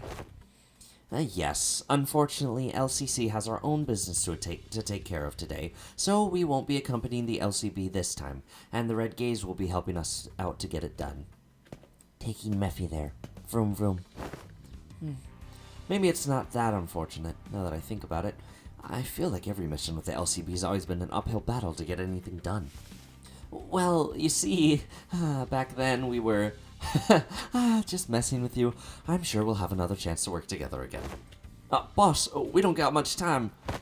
Wait, before you go, I think you owe us some explanation, Virgilius. I will leave the details to Miss Faust. I am quite busy. Very well. Virgilius turned around and left toward Mephistopheles with an oddly disgruntled expression. Well then, I'll see you around. Next time I'll show y'all. I'll show you that I can carry my own weight. You know, oh boy, the last time we met I really was so darn pathetic. Pilot, competence is shown through actions, not word. Sod and Pilot give us a light nod before following Virgilius. Some sinners opened their mouths to speak, hesitated, then closed them again. We let them go without a word. Perhaps we didn't know what we could say to not make this an awkward farewell. Very well. Please, this way. Or maybe we were simply mindful of this guy who was responsible for the quality of our stay. Alright, Xing Tao. We'll have to see what he does. How it goes. Hopefully he doesn't betray us or something. That would be nice. Alright. Clear within 10 turns, of course. Alright, we're using the Burn team today because Burn is a fun team. I like it a lot. Deep resentment ought to be washed away. Oh, it's a singing voice. For when the far one comes, betwixt the burnt doors shall a star fall astray. Are you sure we're going the right way? I don't like the sound of these weird songs. The main streets are most likely teeming with those seeking to bring harm to the young master. We must venture an alternative path. And like you said, there weren't any skirmishes once we made it deeper into the dark alleyways. The lack of foot traffic would normally be pretty unsettling, but I guess that's what we needed at this moment. As for the song, it's a song that's become rather popular in the back streets in the recent months. The lyrics are pretty, ominous for a popular song. It is a song that spread through word of mouth. It sings of how the decimated Kong family... This is not the place to discuss such matters. I will share the tale in a more appropriate setting later, should we come across it. Didn't know there was a song like that. Is this the first time you've heard of it too, Hung Lu? He's a posh git from a posh family. I doubt he's ever set his precious foot in the back streets, so it's no wonder he's never heard anything like it. I have been to the back streets before, but Heathcliff isn't wrong. I did spend most of my time in my room. That is precisely because you were the most treasured one of them all, young master. Much like how the jade of the greatest worth is to be cherished, prized, and hidden in the deepest depths of one's coffers where none shall reach. I can't stop stuttering, I'm so sorry. I'm like him? To a lesser degree, particularly as of late. So that guy used to work for the Jia family, huh? Do you know him, Honglu? Huh? A young master? Is there something on my face? So Honglu stopped himself as though a thought flashed in his head and glanced out quietly in my direction. Then, it's nothing. Shall we continue walking down this road? Indeed. Humble as I might be, I am very well versed in the roads of this area. Honglu shook his head at me as he casually changed the subject.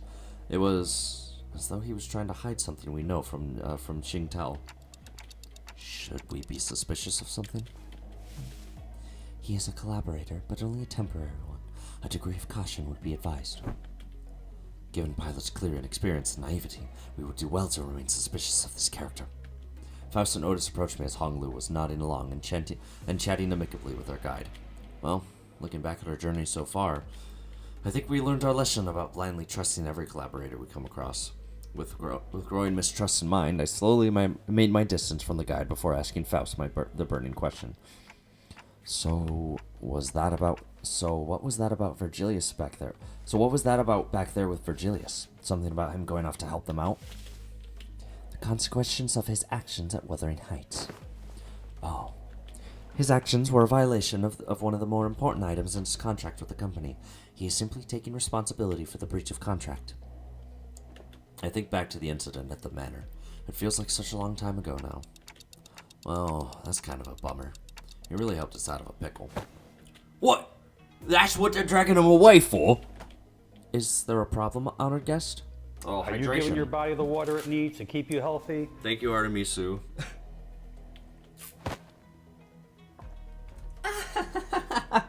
It's nothing at all. No problemo. Right, Ryoshu? You idiot. Merceau, can you carry Heath for a little bit? He's dead tired. It will be done. Heathcliff, punched in the gut by the hilt of Ryoshu's sword, fell forward right onto Merceau's welcoming shoulder. Vroja? You know the kind of person I hate the most. The kind of dull people who can't read the room. Don't you feel the same way, Dante? Yep. I nodded enthusiastically, as something seemed to imply that she wasn't really asking me a question. I don't think she was about to punch my lights out, but... Vrojan and Ryoshu judged correctly this time. Classified company information must not be discussed in the presence of an outsider. Reminds me of the time he got knocked out cold for a while because he kept asking questions without raising his hand. This guy just doesn't learn, huh? You successfully preserve the secrecy of classified information without spilling blood. I applaud this policy. I did good, didn't I? I'm just not a fan of how they're treating Heathcliff like dirt now. If it is no problemo, as you say, then that is well indeed. Yet, I worry that it appears that the problem has found us anyway. I stopped and looked around, realizing that we were surrounded by a group of people wielding various weapons in their hands. What, happened to finding us a safer path? It is likely that my guidance has indeed given us a much safer path away from the more obvious skirmishes. However, to my great regret, it appears that the more observant of our enemies have tracked us here. Damn it! Then what are you even here for? Isn't your job to prevent this exact scenario? Let's leave the finger pointing for later. We're gonna have to take them all down. They must not be allowed to disseminate our current location. Exactly. Where are you slinking off to, Mr. Xingtao? I must regrettably and humbly say that my talents in war are terribly lacking, so I intend to become scarce for a moment. Yet I have the utmost faith in the strengths of our young master, and the honored guest in overcoming this adversity, so... Xingtao was already standing so far away from the front lines that he was practically hiding behind me. Faust, anything you can tell us about these enemies? No, but a consultation with Gesellschaft seems unnecessary if we are to determine whether negotiating with them is an option. They're coming. Merceau, wake Heathcliff up and set him down. It will be done. Hey, bro, want to know some news? Oh, sure. What's up? Oh man, I love the intervalos. They're always so funny. Who are these guys? Tough-looking stranger. 힘내세요. Tough-looking stranger. Sharp-looking stranger. I lose the intermission 3. Aw, that's fine. Don't worry. You'll get it next time. I promise. You can do it. Believe in yourself. Believe in the me that believes in you. 소용없고를 달궈볼까? Alright. Faust didn't get any of her coins. Oh, please, Gregor. Gregor! How did you lose? How did you lose your clash? Oh, it's fine. I'm sure it's fine. 여기다가 말하면 녹음되는 Dude, the song is so nice.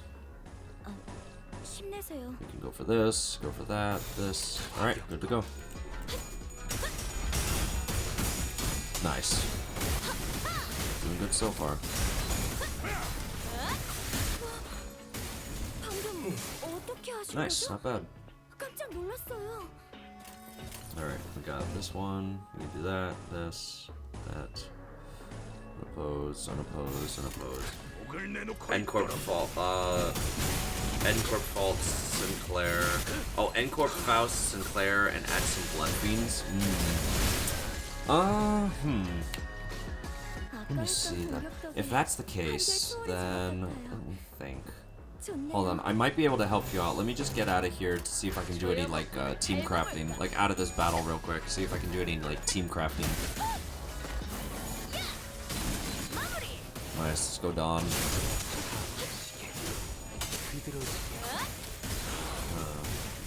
Nice. Let's go Gregor. Okay, he should have enough for his he should have enough for his fuel, for his big fuel attack, so hopefully that'll be good. 좋네요.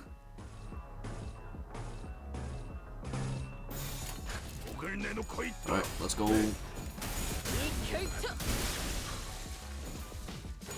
Alright, here we go. Nice, let's go Gregor. He's gonna need to gain some more fuel, Gregor is, but aside from that, we should be pretty good.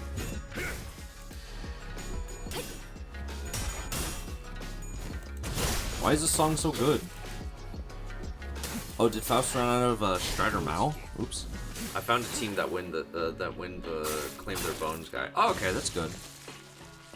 아까 했던 공격 So Bamboo Headed Kim, right? I believe is his name. We'll do these. I'll do this one to build up some more count, and then I need to kill. He got 2 phases. I need to kill him 2 times. Yeah. Because one of them is like at the end of the kanto, and then the other one is at the end of the dungeon, I believe. We'll do this to gain some more ammo for Gregor, and then we'll go from there. Nice. Oh, she didn't actually get any of her her clash poise. Not bad, not bad.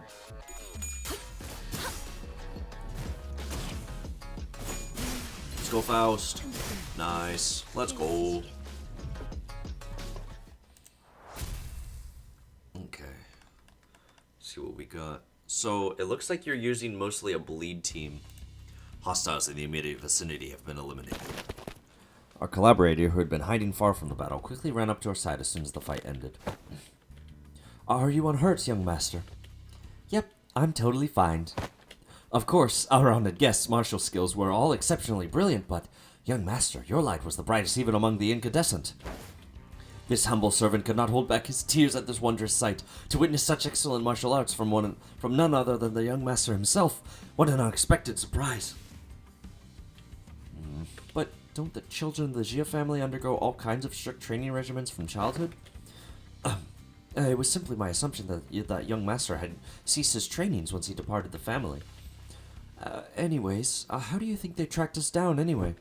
About that. It appears that we weren't exactly tracked down.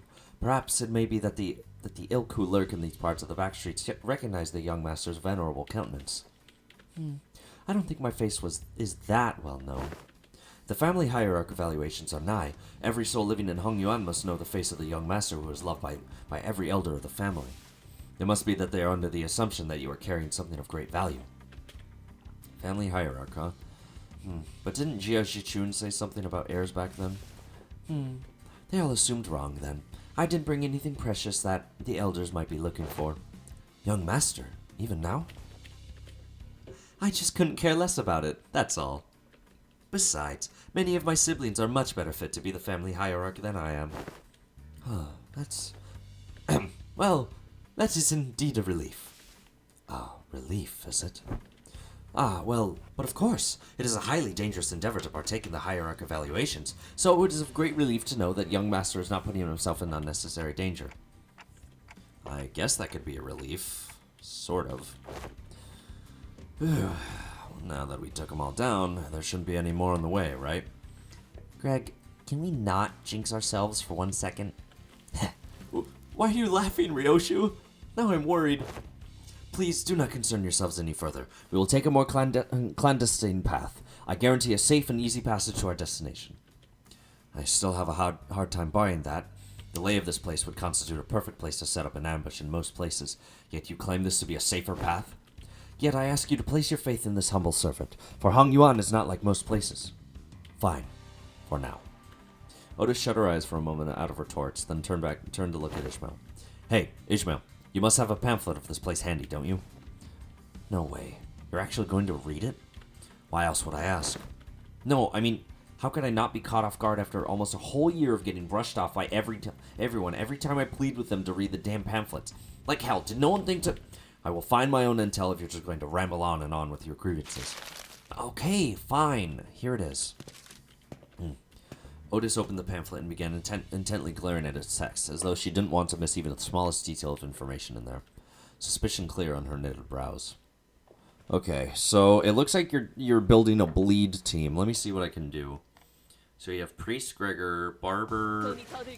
Yeah, because what I have for my bleed team right now... Hold on, bleed. So this is what I have for my bleed team right now. I have Manager, I have Barber, I have Princess, Priest... I have Kudakumo Clan Heathcliff. He's pretty good. I don't know if you have this one, but he's a pretty good bleed identity. You said that you have Sinclair, Faust. Sinclair and Faust. Sinclair isn't a bad option, I'd say, but he is more burn-oriented more than anything. He does get Fanatic, which I believe Faust gives.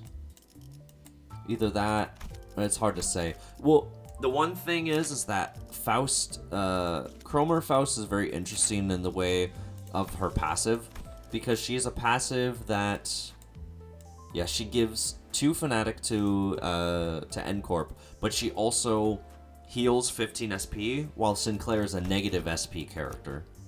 So, you know, all of his head hits, they make him lose coin power instead of gain it. So he wants to, and even on all of his skills, he loses SP. So you really want to try not to activate whistles as much as possible. So, unless he's going to corrode, at least. Aside from that, there's, what is there for Yisang? I have this Pecked First Mate. He's here. On crit, 1 ally with the most poise inflicts 2 additional bleed potency with a skill. I don't actually think I have a poise character on bleed right here.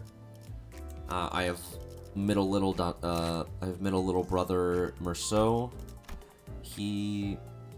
Oh, did I not uptie him? 1 ally with the least SP heals 10 SP at turn end if there's another ally from the same faction. I never uptie 3'd him. That's really funny, actually. Well, I have him. You have Paint. Oh, you have Yiseng Painter. Oh, that's good. That's really, really good then. Yeah. Yeah, you should definitely use him. You should definitely use Painter Rings Yiseng.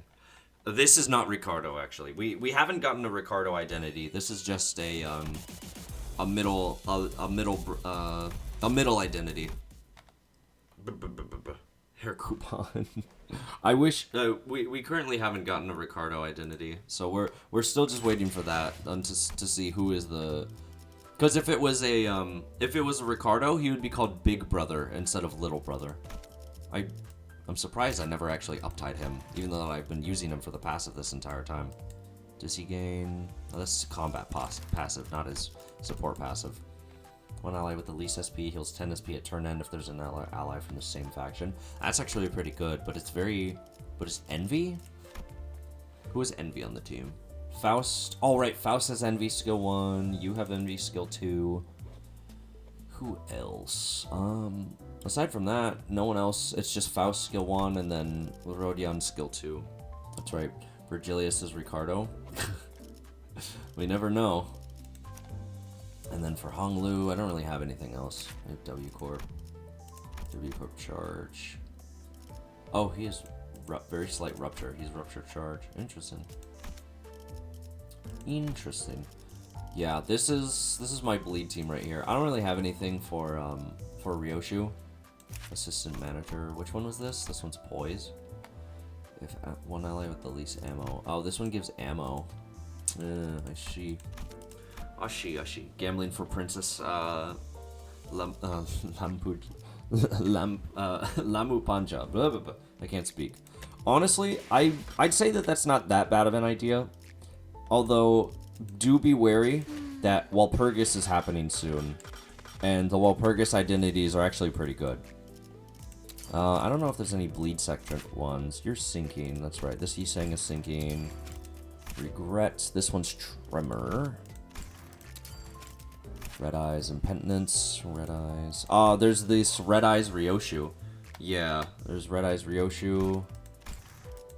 Who else is there? There's your Poise Ammo. Ammo Poise, which ain't bad. Which one are you? Poise Ammo again. This guy's Burn. Right, this one has Unique Burn. Yeah, they said she's good for bleed. I would assume so, yeah, the Red Eyes. Because... Red Eyes. What does Red Eyes do? Max value 20. Unique charged. Fixed potency. Resource used by certain skills for additional effects. I see. So you have to have Red Eyes. So Red Eyes is her unique charge, and that allows her to be able to use her alternative skill 3. And Penitence. Heal 2 SP on hit with base skill coins that gain Penitence. Max value 20. So she has 2 types of unique charge. Turn start. Gain Penitence % of max HP as shield. Resource used by certain skills for additional effects and ahead of the buff stage based on value. 1 through 7 Penitence. 8 through 15. 16 through 20. Periphery. Confession. The amount of SP healed by the first line of this buff is based on the enhancement stage. Enhancement stage by 2.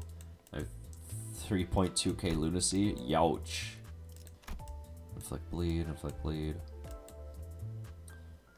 Yeah, it seems like gain Red Eyes equal to bleed on target. Ooh, that's actually really good. What the hell?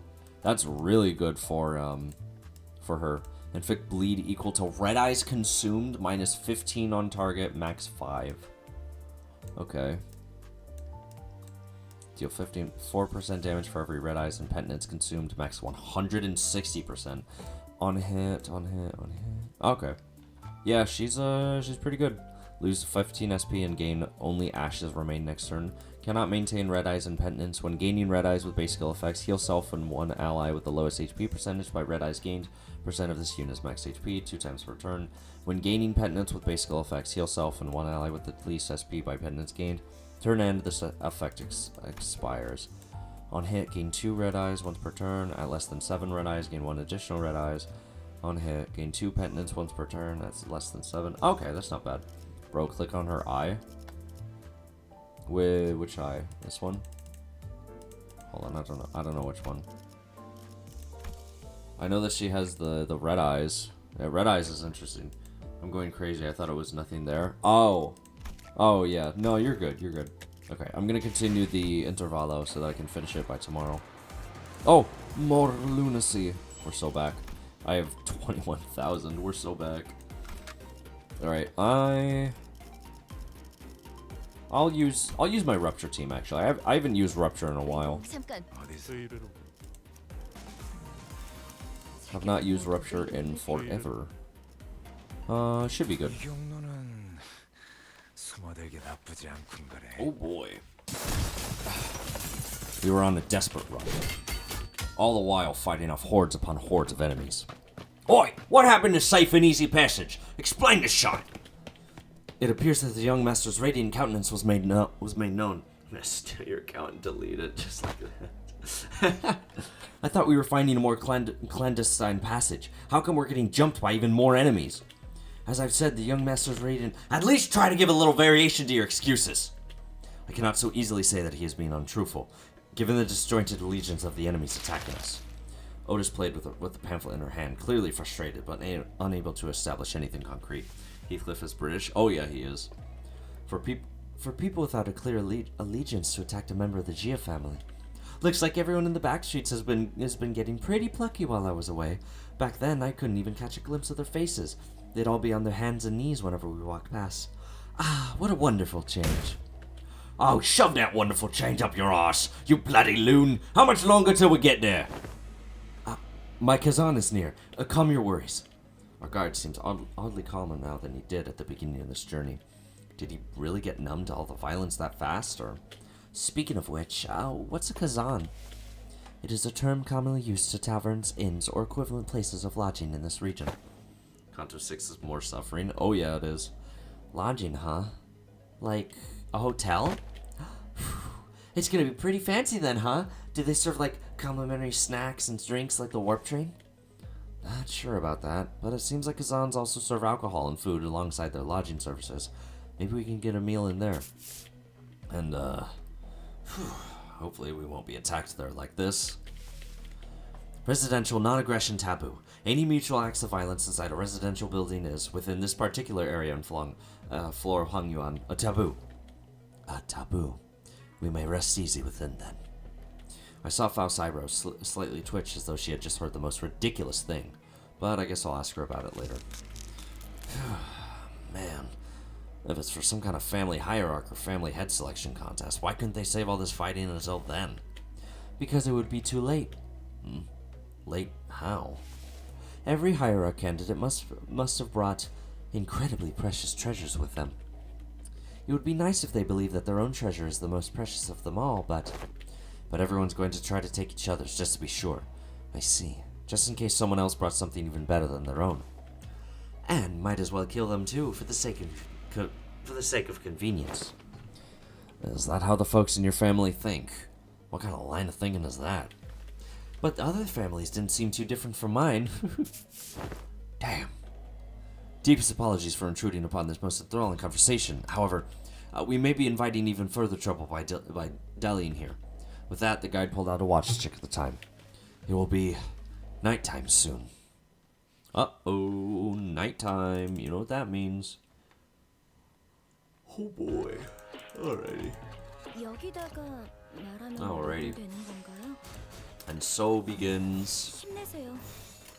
불가 이야. the game. Nice. All the snakes are doing pretty well. 제가 도움이 될지는 모르겠지만 Dominating, favored. 노력해 보겠습니다. Oh, did she not actually get any Strider Mao? What the hell, girl? 먹을 콱 Alright, well now she's gonna get some Strider Mao.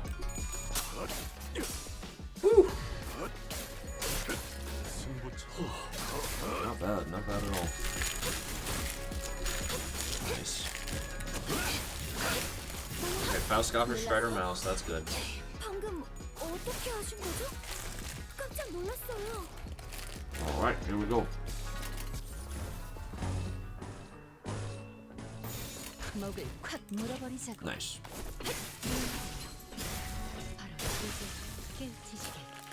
칼날이 Let's go, 잦은 Faust. 건 아마 그 공격이 I love Hazel Faust. 놀랐어?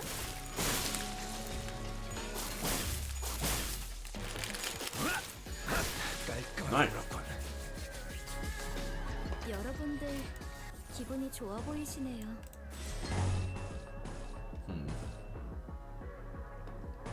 They'll both have guaranteed crits by the time that they activate their skill 3s, so we don't gotta worry about nothing else.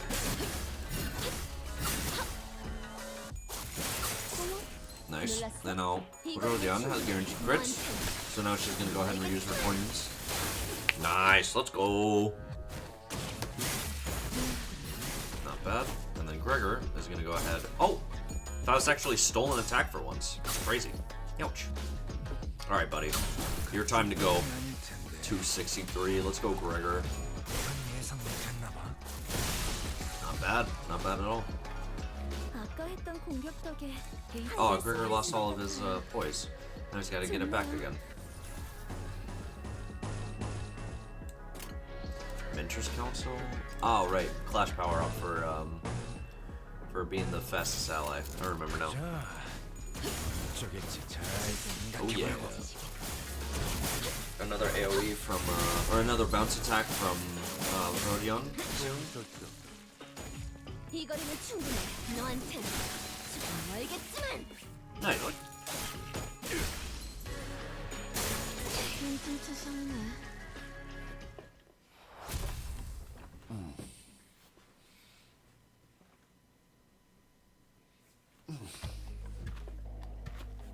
Oh goodness, I'm tired. Now, here we are.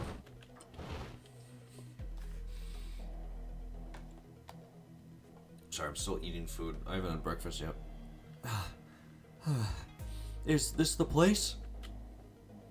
After running through alleyway after alleyway, after turning corner after corner, we finally came across the site of several small buildings tightly built next to one another.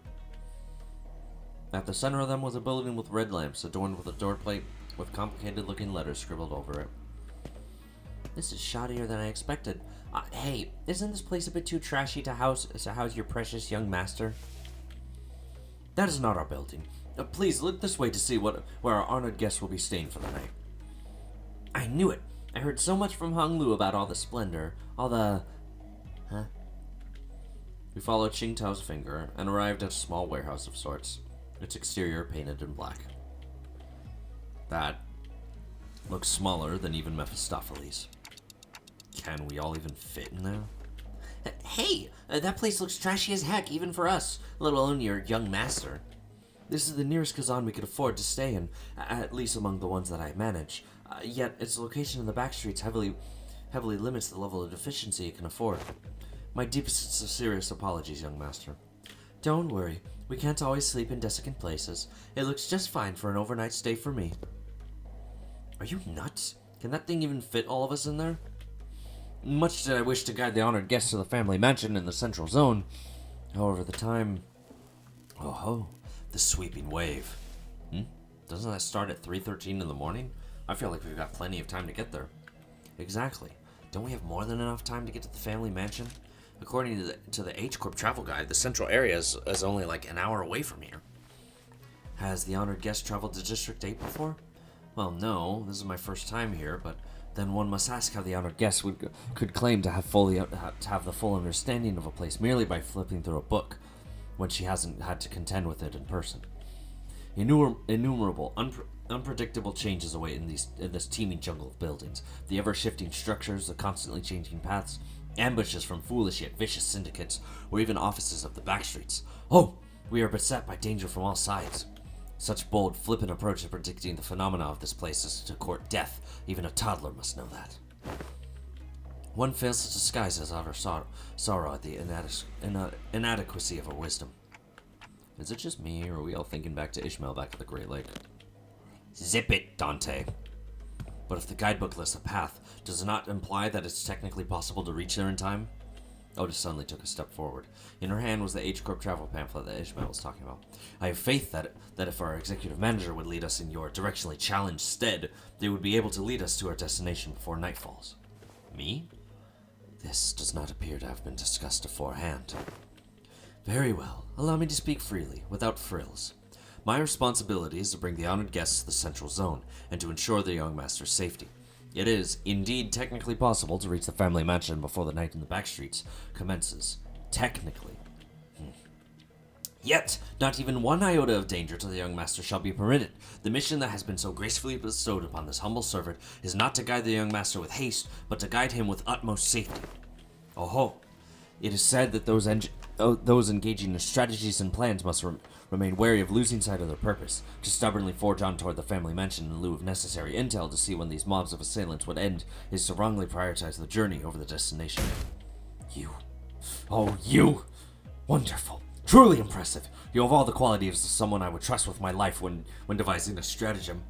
This is the most fitting attitude for those who genuinely wish the best for those who serve. Really? You're just gonna start going along with him all of a sudden? I have misunderstood I have misunderstood your intentions, truly. They sparked my ire by comparing some of your choice words with my very own. Yet now, my eyes have been opened to the honest loyalty that lies within your heart. Ha ha ha! This humble servant did not imagine even in his wildest dreams that there would be someone who understands the fathoms of his loyalty. It seems that young master has certainly gained an eye for allies and fellowships.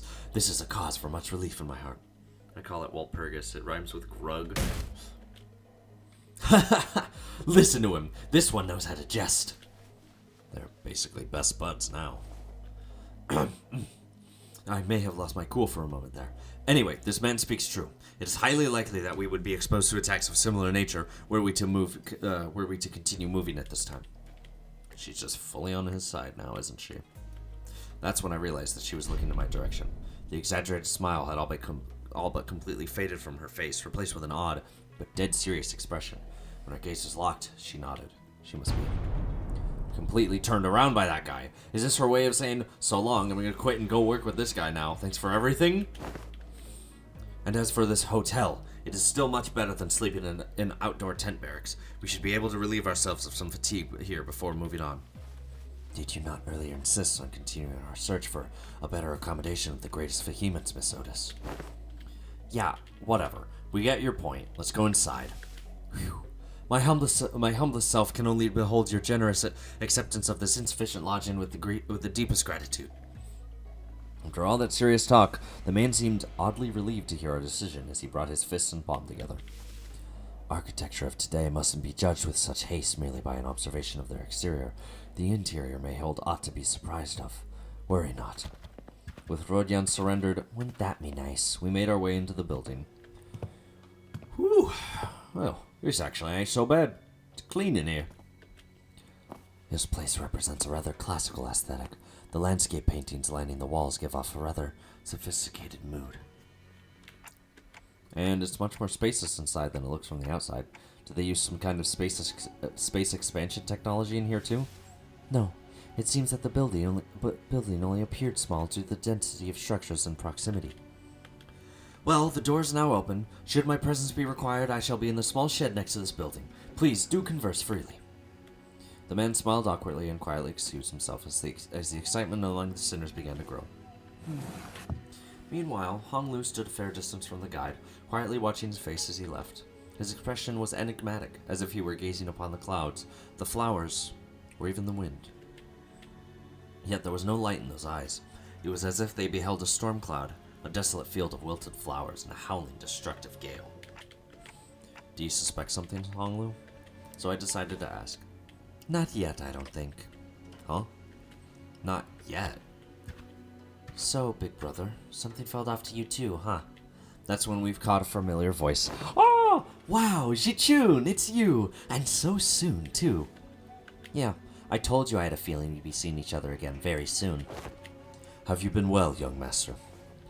I'm so glad to see that you're doing well, Master Wei. Mr. Wei. Oh, wait, don't tell me you're staying here too, Jichun. I normally would never set foot in a place like this, but I ran into some kind of large-scale construction on my way back to the family mansion. Had to come in through the back streets. G&G, you're cooked at Kanto 8. My bed might be cooked. Well, you never know. We'll see what happens. So we weren't the only ones troubled by that random construction site. Whoa! Hail to thee! The confident look on Jichun's face was immediately replaced by that of alarm. Did she lose her memories again? Is she with you? No, Don Quixote's the same as always. I spoiled. Oh yeah, the red coin. Yeah, I've heard horror stories about that. But she looks like such an airhead. Young Jichun, well, wouldst thou accompany me to the lounge but a moment so that we may share a moment of catching up? Oh, yeah, actually, let's do that. Hold on. Jia Jichun seemed to hesitate for a moment, staring at Don Quixote after hearing that her memories were intact, before walking right up to her. I like that idea, shall we? Wei, why don't you go and find a room for me to stay in while I talk some things out with her? Huh? What? You wanted me to do some catching up, right? Manager Esquire! Loss of critical personnel may be a cause for disciplinary action, Dante. I don't think there's anything wrong with making friends, though. Looks like Shichun really likes Don Quixote if she's comfortable enough to tease her like that. It's not Don Quixote she likes. She obviously just wants Don Quixote's power she saw back then. My lady, this is hardly the appropriate place for... Fine. I'll try again later.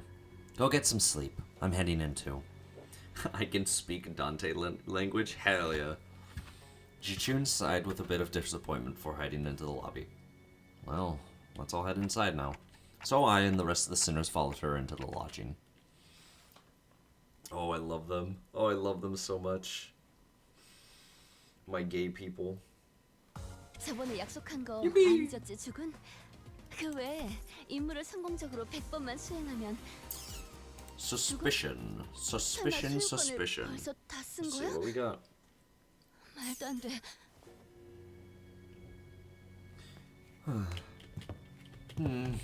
Everyone was busy looking around and commenting on various things in our lodging, but Sinclair appeared to be the most anxious of them all. Sinclair? Something in here stands out, like... imagine an ideal picture... Did you call? God, oh my lord, thank you. Thank you, Yi-sang, very cool. Ah, I missed that joke you sang. That's not what I was... I'm not... Anyway, am I the only one who feels like something stands out like a sore thumb from the whole picture? Ideal. So true. Ooh, yeah. Glad you brought it up. I didn't say anything because I thought it was just me. Rudya? So, what's so awful about this place? Isn't it obvious? Where'd all the complimentary stacks go? What's that weird mystery table at the center of this room? Huh? That is kind of weird, though. What's that table doing there? Its saturated colors are quite the pleasant sight to behold. So is it any better inside? What the hell is that hideous table? The kerfuffle sparked by the particularly unsightly piece of indoor furniture calmed somewhat once everyone made it inside the building. Of course, no one was able to discern the real purpose of the table yet. Every step on the floor leaves black residue on their shoes. It's a Chinese thing, yeah. Not only the floor, touching the walls leaves an unidentified black substance on one's fingers. Not to mention how the walls ripple in an odd fashion. What could possibly be the construction of this structure? Well, my guess is that the maintenance staff's been slacking. Maybe. But why is everything so neatly organized if that's the case? I've been to enough seedy establishments to tell when a place has gone a while without a tidy up. At least it appears that each room is furnished with a bed. While this is far from optimal, Executive Manager, we may be able to rest here. Huh. I guess they really didn't have the time to clean up. Xia Jichun, the last person to walk in after having taken her time to examine the area outside the lobby, stared blankly around the room with an aghast expression. I'm not even sure what to say to this ridiculous negligence. Then found her room after leaving a scathing remark. It ain't the first time we're sauntering right into some shady business, is it? Innit? Let's just cross that bridge when we come to it, yeah? Kanto is Chinese? Yeah, it is. 'Cause Honglu is Chinese, and this is his hometown. I guess. Anyone could tell that there was something definitely wrong about that guy. Some sinners, including Heathcliff, had already slumped to the floor, vociferously expressing their desire to rest with a collective sigh of exhaustion. Well, it is pretty weird, but at least we have a roof over our heads. In that case, Dante, perhaps this may be a good time to announce today's close of business. Huh. I've never made this announcement outside the bus before. Oh, right. I hereby confirm today's close of business for the sinners. Understood. Thank you kindly. Starting now, you all will be given a maximum of 12 hours to partake in sleep and rest. The duration is subject to change. Have a good night. As soon as she finished, the sinners each began to relax in their own ways, some stumbling into the rooms, while others lingered to speculate over the bizarre table at the center of the room. Save for Otis, that is. Got something to say, Otis? Yes, Executive Manager. It's about our guide, Xing Tao. Oh, your new best friend from earlier? Seemed like you guys were getting along pretty well. What? That is simply untrue. Did you not see the signal I gave you earlier? What signal? Oh, you mean when you nodded slightly in my direction? Indeed! That individual has an informational advantage over us when it comes to this locale. Regardless of how sound the accusations we came up with were, he would have been able to explain them away using his familiarity with the region. I thought as the party with an informational disadvantage, it would be wise to feign camaraderie and friendship with that individual and go along with their plans while trying to dig out as much intel as possible. I seriously thought that suspicious guy totally won you over. Executive Manager, I've been in this business for many years. How could you even imagine that I would be fooled by an amateur spy who is overtly It's nothing. Otis's disappointment was palpable, but she stopped herself as though she remembered that there were more important matters at hand. While it is uncertain as to how long that individual will be accompanying us, it would be reasonable to speculate that he approached the LCCB with the explicit purpose of eliminating Hong Lu, Jia Baoyu. I present the fact that it was Pilot, that inexperienced greenhorn who somehow conveniently came across this connection, as another evidence supporting the suspicion. That's also true. Faust also has information to share. Faust joined the conversation after listening to us, discussing for some time. A review of every known taboo has failed to identify one he called residential non-aggression taboo that universally prohibits acts of violence within residential areas. Then, that also has to be... It is too early to come to conclusions regarding that matter. It appears that this area, Hong Yuan, has taboos that change depending on your location within its territory. However, considering every other circumstantial evidence, we can come to a conclusion that he most likely is lying to us.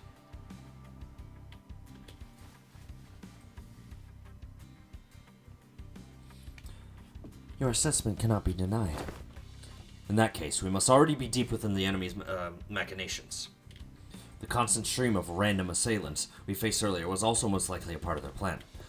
It may very well be that this building itself is a trap, yet we lack the intelligence about these particular backstreets to be certain. However, we do have one minor advantage. It seems that they have severely underestimated our capabilities, given the low caliber of the assailants they decided to send after us. One thing we can capitalize on is that mutual lack of intel. Keep your guard up, remain alert, and we should be able to navigate our way out of this trap, Executive Manager. Okay, I get it now. I'm sorry about the misunderstanding. Honestly, I didn't know who or what to trust. Then I would appreciate it if you could trust me fully next time. Otis bowed politely and returned to her room. Faust and I chatted a little more about Xingtao and his plans, but our discussion ended without bearing much fruit. Okie doke. I think I got about 10 more minutes, so I can probably do one more level, or one more stage of the story and see what happens. I see them. I see that. That's my people. I know who they are.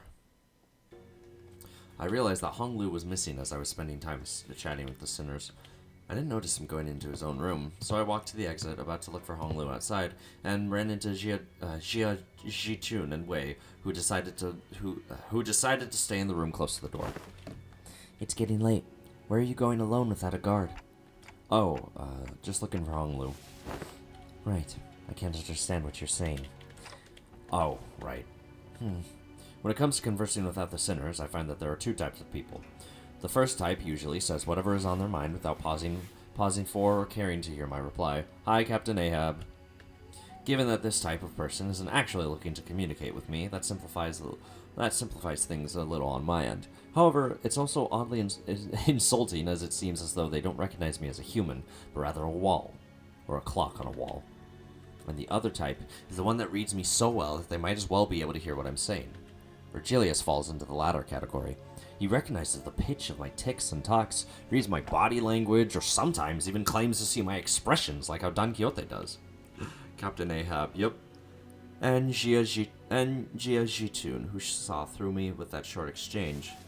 Okay, let's see. Just looking to get some early morning air? Oh, does your prosthetic head even have a respiratory function? Wouldn't have guessed from the way it looks. Did not belong in either category. No, not really. I'm just looking for Hong Lu because I haven't seen him in a while. You're shaking your head no, so... Then are you looking for something to eat?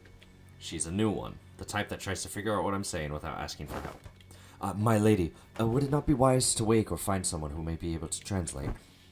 They would have done that themselves if it were something important. I'm kind of curious, though. What was that your hand gesture you made when I first asked? You brought your index fingers up to your cheeks? Well, Hung Lu's always smiling, so I thought maybe I could simulate his smile to convey that I'm looking for him. Perhaps it was an effort to express cuteness or beauty. What? No, I was just trying to express a smiling face. Oh no, this isn't gonna be easy, is it? They're tick-tocking a lot more vigorously. Hey, I think you're onto something. This conversation was starting to veer into a completely unintended territory. After a bit of trial and error, I see. You're looking for my big brother, huh? we took some very roundabout ways, but I was eventually able to get her to understand what I was trying to say. Well, if he's who you're looking for, that's easy. You should be able to find him by the lounge back there. I doubt he got very far from there if he even left. So that's what you were trying so hard to communicate? Jia Jichun was strangely enough disappointed and dispirited by my reply. I did have something to tell you too, but never mind. I feel like the mood's been ruined. Let's talk about this at another time. I was curious, but it would also take ages for me to ask how she's feeling, so I nodded to express my gratitude before heading back to the entrance, and found Hong Lu gazing at the hazy scene out the opaque window. What are you doing here? People watching. There were some people stumbling through the streets outside.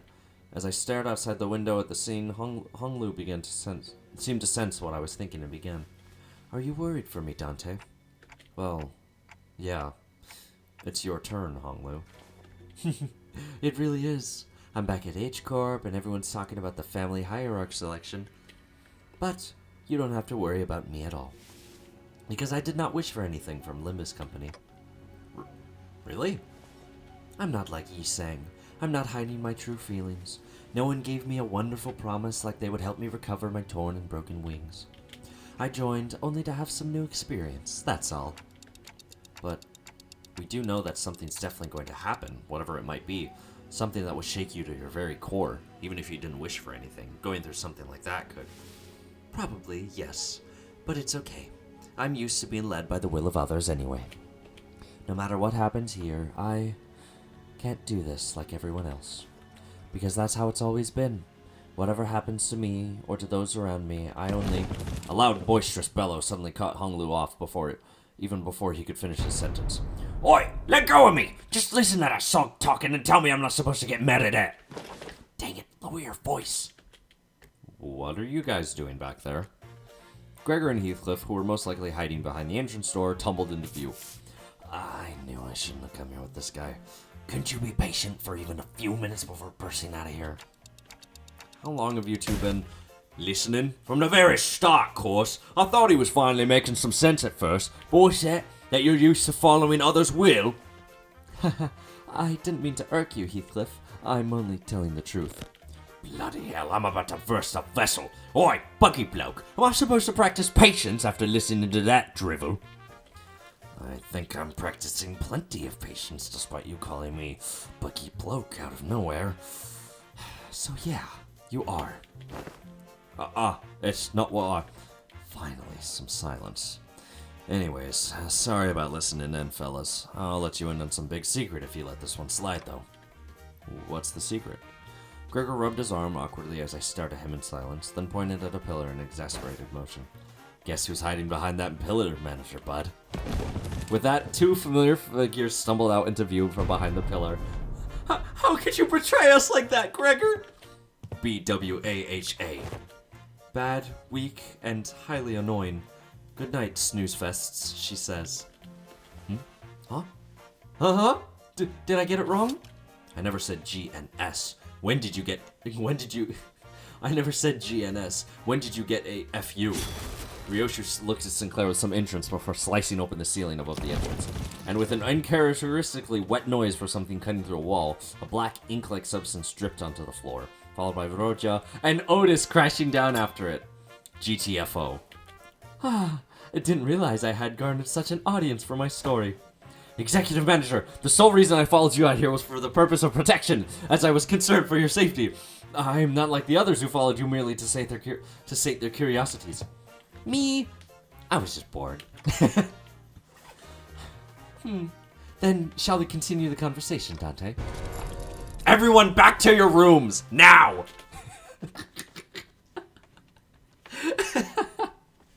Oh my god, I'm so glad. I'm so glad that I ended on that.